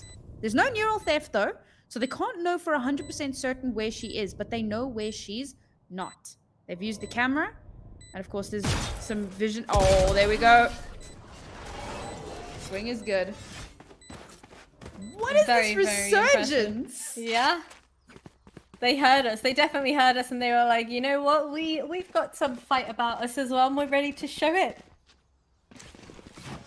I'm really impressed. I was saying that, you know, they could be the best attacking team in the world, but a 2-10 half is difficult to come back from. They're making it happen. That being said, it is still match point. It's like perpetual match point. They have forced 10-star down onto like a solid eco. Previously, they had like a couple, like 1 or 2 SMGs here and there for a little bit of extra power. This is a proper eco. And the only super high impact ultimate they have is like Cosmic Divide, if you can call it high impact.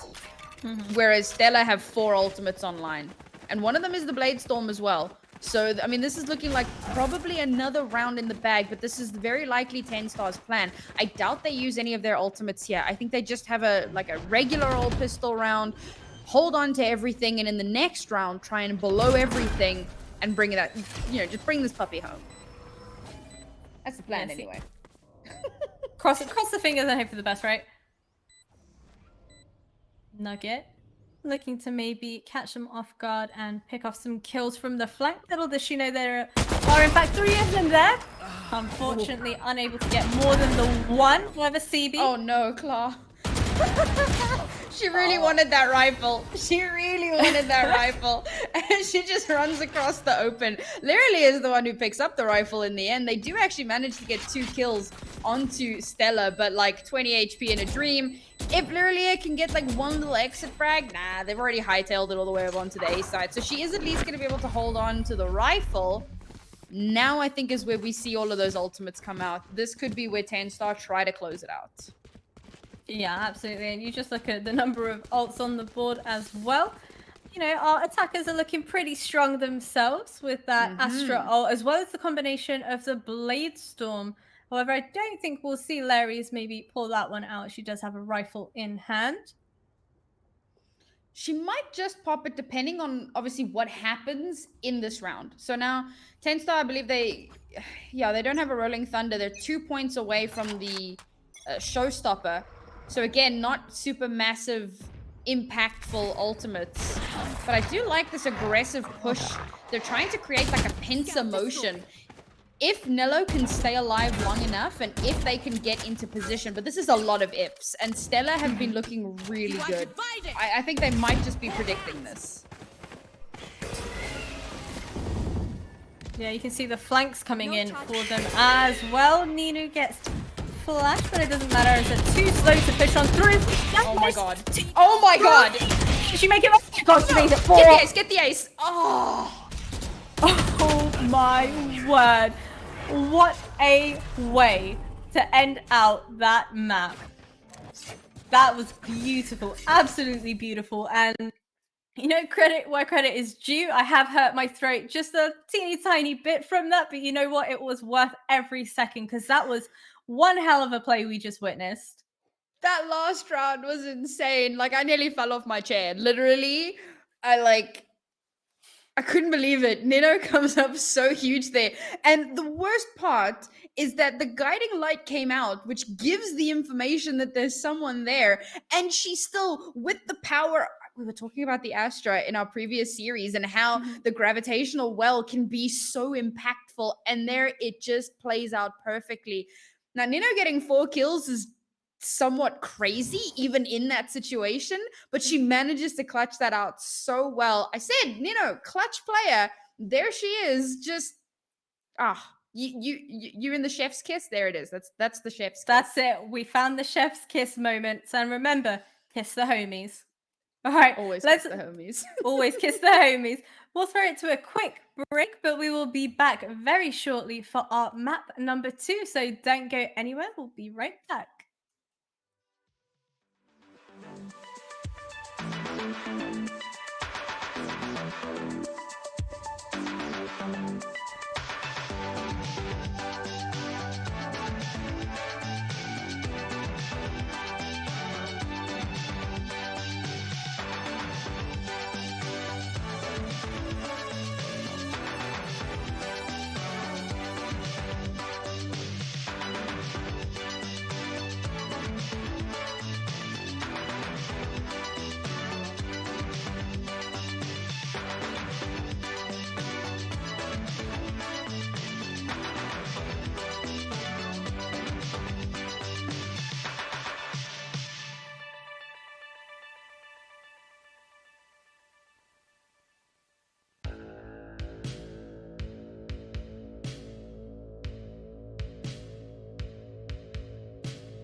Wow, wow, wow. What a game we all just witnessed here over on Birds of Prey episode 2, brought to you by the Goose House.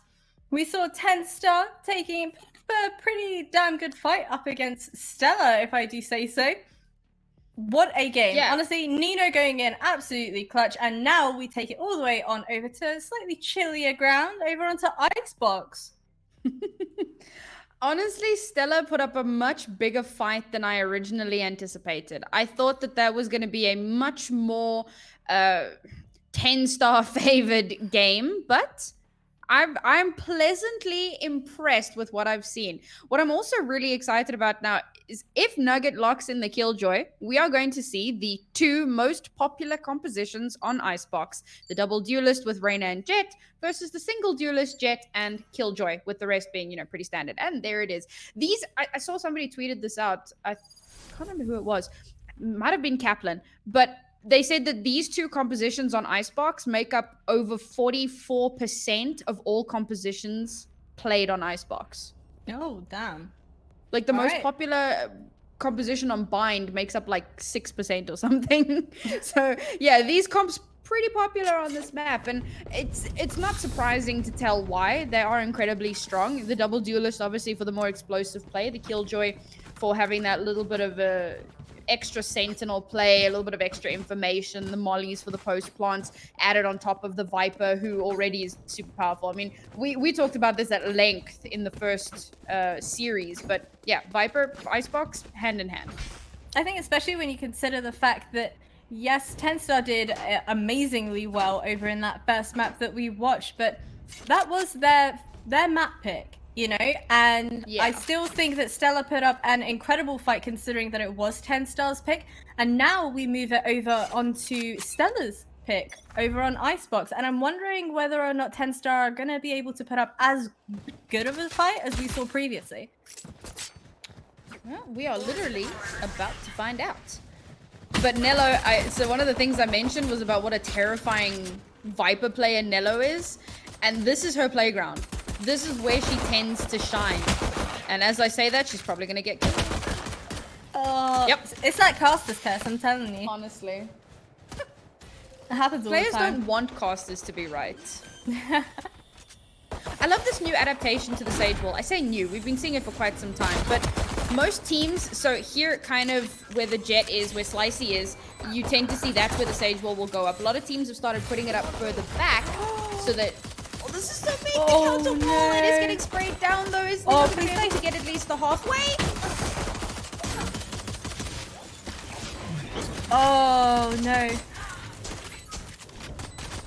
Maybe. So much damage. Oh no, they're both so lit as well.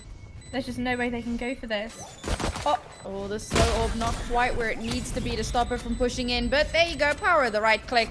And the fact that Nino actually managed to get it to the halfway mark earlier makes a huge difference. So thank goodness for that, or they might not have had enough time. First round, very much in favor of 10 Star. And I just wanted to quickly point out, so I mentioned about how Slicey did like the Breach Jet swap up, and that's actually pretty popular in the high tier female teams, where you'll have a player that switches between Breach and Jet, and it works so freaking well. So really looking forward to having everyone get to see the power of Slicey. We've seen her on the Jet, now we get to see her on the Breach. I honestly cannot wait for it, especially when you consider when that Blade Storm Disco in the hands of a Jet, especially someone as capable and basically just overall sick as Slicey. But it does seem like they have walled that off. They are able to push onto the A site, and I love the fact that they haven't been way too aggressive. And, Oh my god. Claw. Yes. Can we get a PC check or? Her PC not normal, please check. Claw didn't come up as big in the previous map. That, previous map was a lot of Nino power, but now this is Claw's playground as well. This is where she's gonna do some powerful stuff from the Raze onto the Reyna, and immediately starts things off with a very, very potent first little round here. Oh, is that Lyrilia? Yeah. Lyrilia with the Marshall. Gonna be trying to hold down those longer angles. They are coming up against rifles though. So again, need to be very, very careful. I think Stella did actually manage to win their first rifle round earlier. We'll see if they can continue with that. Oh my god! Oh my god! That is not the damage you want to be taking this early on, and rightly so. You see them fall all the way back and decide, you know what, let's take our chances towards that A site. I think he's taking a chance towards Sage. Heal me. Jet, revive me, Jet.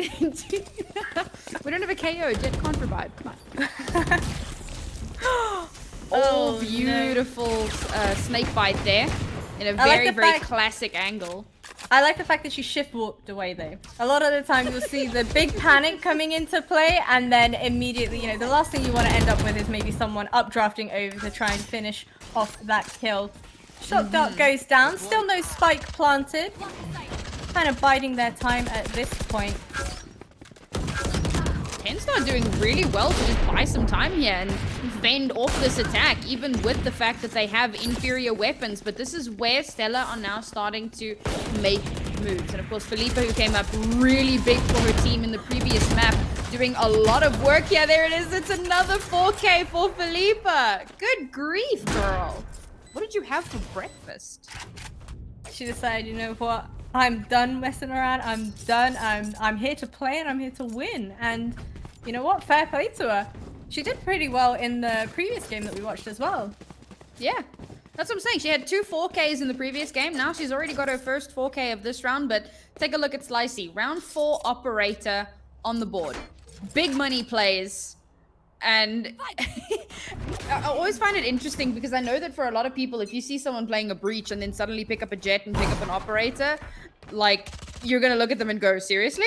But Slicey is generally that good. She does miss that first shot. That's okay. All right, we'll forgive the first one. But don't let it happen again, okay?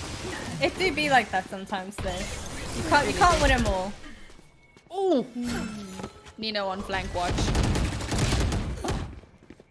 Okay, alright, well that opens up the A site ever so slightly. Oh my goodness. Manages to pick up another kill over there. 3 versus 4, make that a 2 versus 4 now. Ninu cleaning up shop here. Oh my god. And Nino, like, so Philippa on the Sage gets the 4K, and then Nino's like, you know what, I can do that too.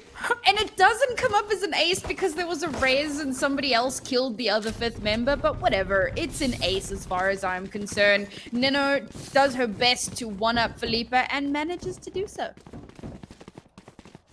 Yeah, with a res in hand as well, and the other team being on an for eco. Places them in a bit of a tricky situation now, and does look like they're gonna elect to make their way towards that B site. However, AWP in the hands of Slicey. Maybe now we can see some of that infamous AWP play you've been going on about. What's interesting is to have Larry's kind of buy up into the Bulldog, which is a bit of an investment there. There you go, first kill on the board. And she's backed up by Nello as, oh my god, as the wall comes down, the Colat comes through. And it's actually Nello who winds up dying. That's really sad. I believe. I think she's going to get another one. Don't look away. Not watching the right angle, though. Oh, her teammate has her cross. Ninu picks up one of those kills. Fortunately, Nugget manages to trade her teammate. Slicey missing that first one. Does still have a dash away if absolutely necessary and if needed. That turret going down. Not able to give them the info they need. Now, Leaper being placed in a 1 versus 3 and Slicey making them dicey. Slicey here like, are you not entertained? Beautiful 3K there on the B site. And again, kind of baits Nello a little bit. Sag. But it's okay because things are working out exactly as planned. Now, Stella, this is a good time to be taking this time out. They have full rifles. They have 3 ultimates available. And there are 3 really big, impactful ultimates. Bladestorm, Viper's Pit, and Lockdown. They can deny so much space. And then, of course, just the sheer power of the Bladestorm. But they're in a similar situation to what happened on the previous map. And bearing in mind, on the previous map, they started on defense and their resurgence started on attack. This time around, they're on attack and they're not doing particularly well. So they need to kind of get that upshot going. Otherwise, again, 10-star, runaway train, all those good things. They don't want that to happen.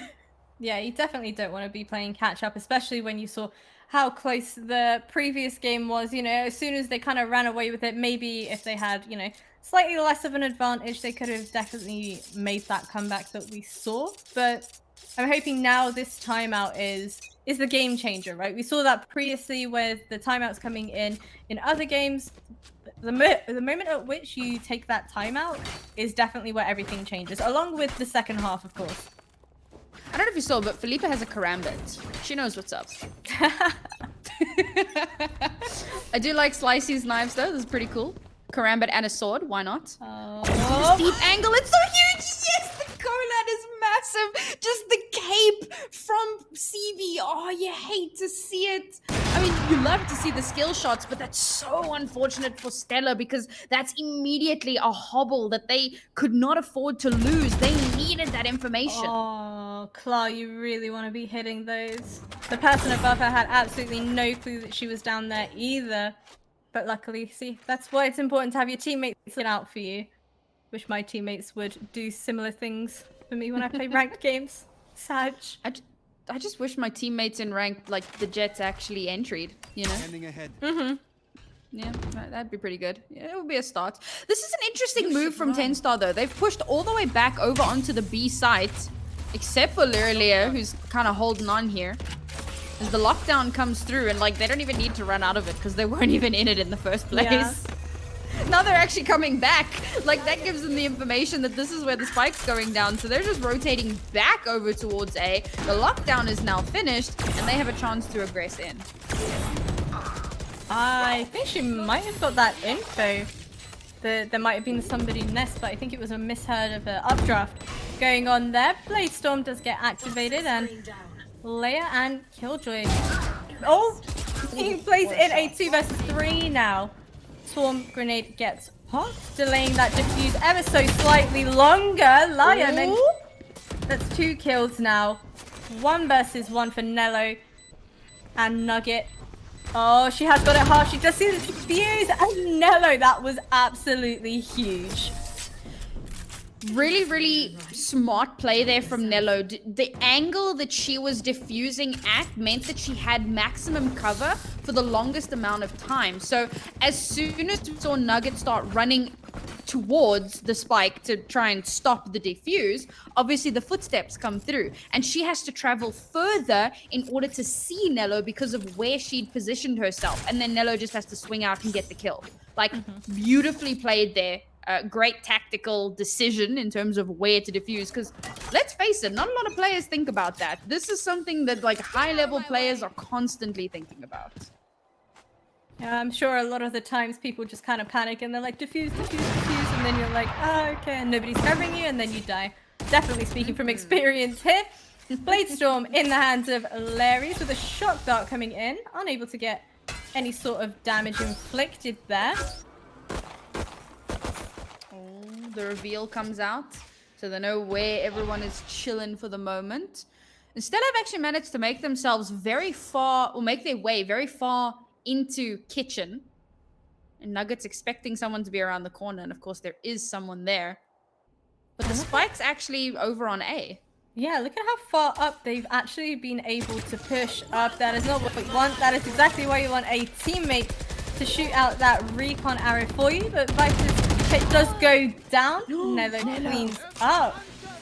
There you go. Hunter's Fury goes in, trying to stop the plant. Unfortunately, just not quick enough to deny the plant. But again, they know where that's coming from. Not that it's, you know, a big surprise. Oh, look, they're coming in from the B site. Definitely knew that. But with the Viper's pit being down as well, there we go. There's the Venn diagram. Oh. You wanted to see the interplay on that? There you go. Everybody's just going to go down to 1 HP. This is literally what's about to happen. But look at this position from Liar. Oh, my God. That's huge. Oh, my goodness. Oh, okay. This is doable. This is doable. This is doable. Oh. Oh, my. Oh, my goodness. That halfway mark is so huge. That was game changing. And you know what? The positioning from Lyra was exactly what was kind of a little bit of a saving grace for her in that Viper ult situation, because, you know, with the placement being so low down on the side, it actually didn't extend up far enough to reach her. So she didn't actually feel the wrath of, you know, that decay coming into play, which is really, really well done by her. Oh, I like this. So operator, we got op v op happening here. Now it's very dangerous to run the attacking op. It can pay off exceptionally well, but it can also fail miserably, particularly if you're busy peeking someone who also has an op and who's on a defender side, so they're just kind of chilling. Now Kenstar still holding this. Oh, Slicey, what a beautiful kill onto Laya, and immediately that's going to cripple Stella's attack once again so early on in the round here.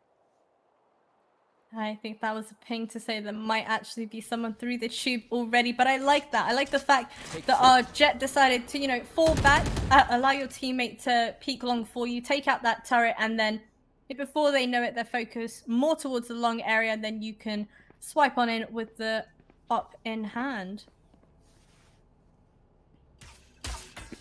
Now, I like that they've got a little bit of a flank watch going on. Oh, that's big! Tags them up. And so the Hunter's Fury follows out. That's going to push them right off of the site and give an opportunity to push in. And Nugget's going to take full advantage. Claw is down. That's a lot of firepower off the board here. Evens out the numbers. And now the Killjoy utility is going to come out as well to just try and give an opportunity for the spike to go down. Oh, Nunu, I had faith. I really did. Felipe going absolutely huge with 2 of those kills there. Now Nello, 1 versus 2. Swarm grenade was popped a little bit early, but Nugget, you do not have to take this face. Oh, one okay. Vipey girl versus the world. And let's face it, what Jet has post-plant utility? Yes, she's got an operator, but she needs a sightline. And don't have an op in a 1vx. She tries to go in big with the classic, tries to go for like a style play there towards the end. If she'd had a Vandal, she was holding further back because she had the op, but she didn't have sight on the spike. If she has a Vandal or a Phantom, she doesn't have to hold so far back. She can swing out and then get the kill. She can't do that with an op. So she has to hold back. When that doesn't work, swaps to the classic, up drafts up, and Nello's like, okay, and shoots her.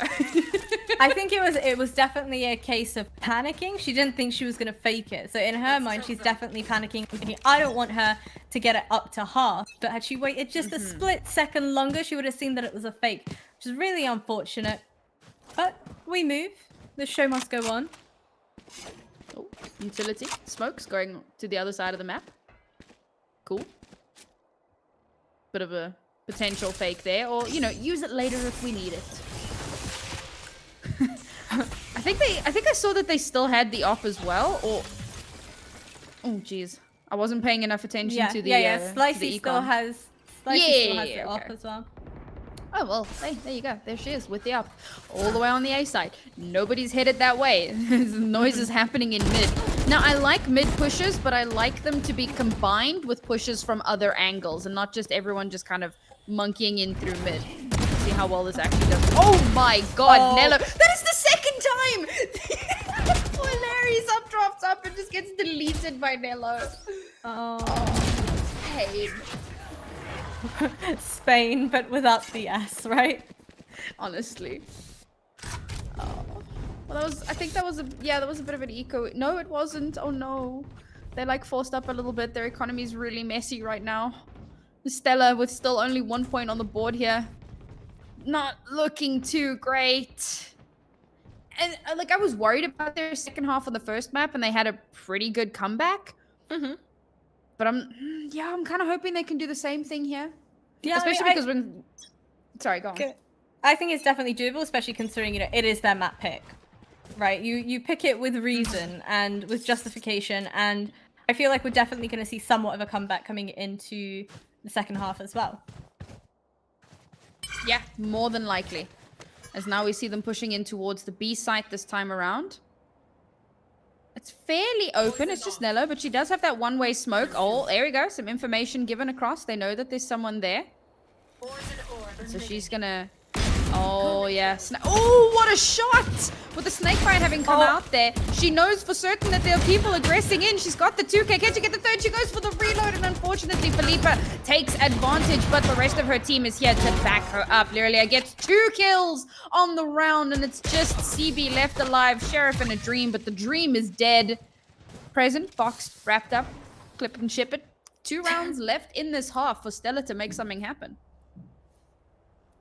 That was, you know, what's unfortunate is the fact that the Sage had dropped the spike so far out in the open, but I guess at that point it didn't really matter for them anyway, because, you know what, I'm never gonna flame someone's crosshair ever again.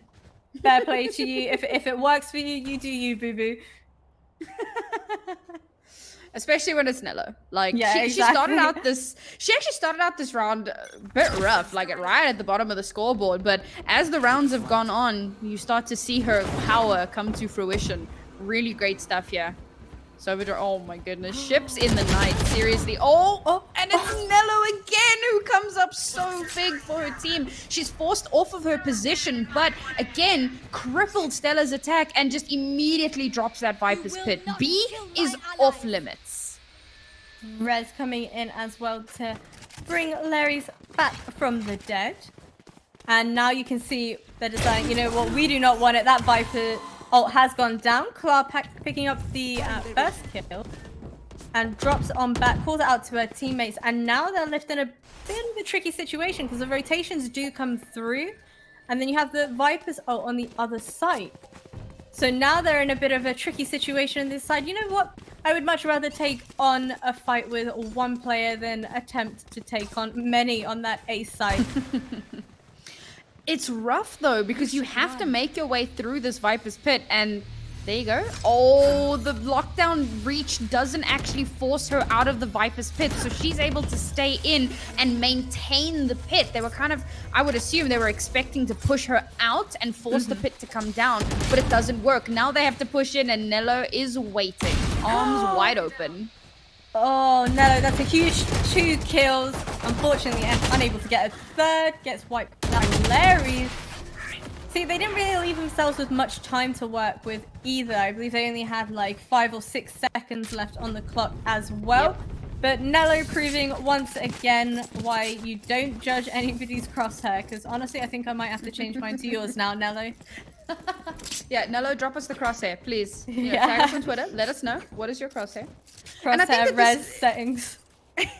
This is another one of those big brain plays from Nello. We saw that amazing defuse where she was like a little off to the side to deny the sightline. And here again, she drops the Viper's Pit further back, expecting, I suppose, the lockdown. And so she doesn't get forced out of it. And it's huge. The Viper's Pit stays up for the duration. And she's able to get the cleanup there. Now, last round in the half, Stella, I think, were able to... No, they weren't able to buy up. This is another one... Oh, no, they were. Okay. So they at least have guns. They've at least managed to make one trade happen. They do have Blade Storm available, but... Yeesh. It's rough. It's so rough. If they go into the half 11-1, it's just 2 pistol rounds for 10 star. And that's it. Oh, it's rough. It is rough, but doable. We've seen it happen. We've seen comebacks happen before. Saw it in the previous map as well.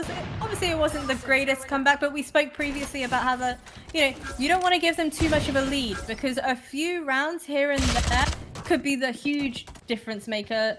Leia picking up one of those kills over towards Kitchen, and now you can see Spike is being rotated towards B, but I'm not entirely sure if she's completely aware. Leia gets a kill, gets a gun upgrade, and then dies to a blade. From the Blade Storm. That's pain. And Stella still have their counter Blade Storm available, but with Nello holding down this B site, we're slowly ticking away time. We're about 15 seconds left to make something happen. Nello, oh, the dual swing there. 3 versus 2, shot through the tin can, and that's it. 10 star, 11-1 on the half, and they just need to win 2 pistol rounds. Stella, you put on an amazing performance on Haven. You won both pistol rounds, and you managed to tear your way up to a far better scoreline than we predicted. We have to see a repeat of that here. Yeah, absolutely. I don't doubt that's what we're going to see. Like, I would love to see... Oh, okay. All right, we're seeing the little killjoy turret being placed, I believe, in towards kitchen. So kind of watch that under push for her teammates push up quite aggressively towards B. I'm hoping we see one of them hide in towards the cubby and maybe have somewhat of a crossfire going on. That would be great.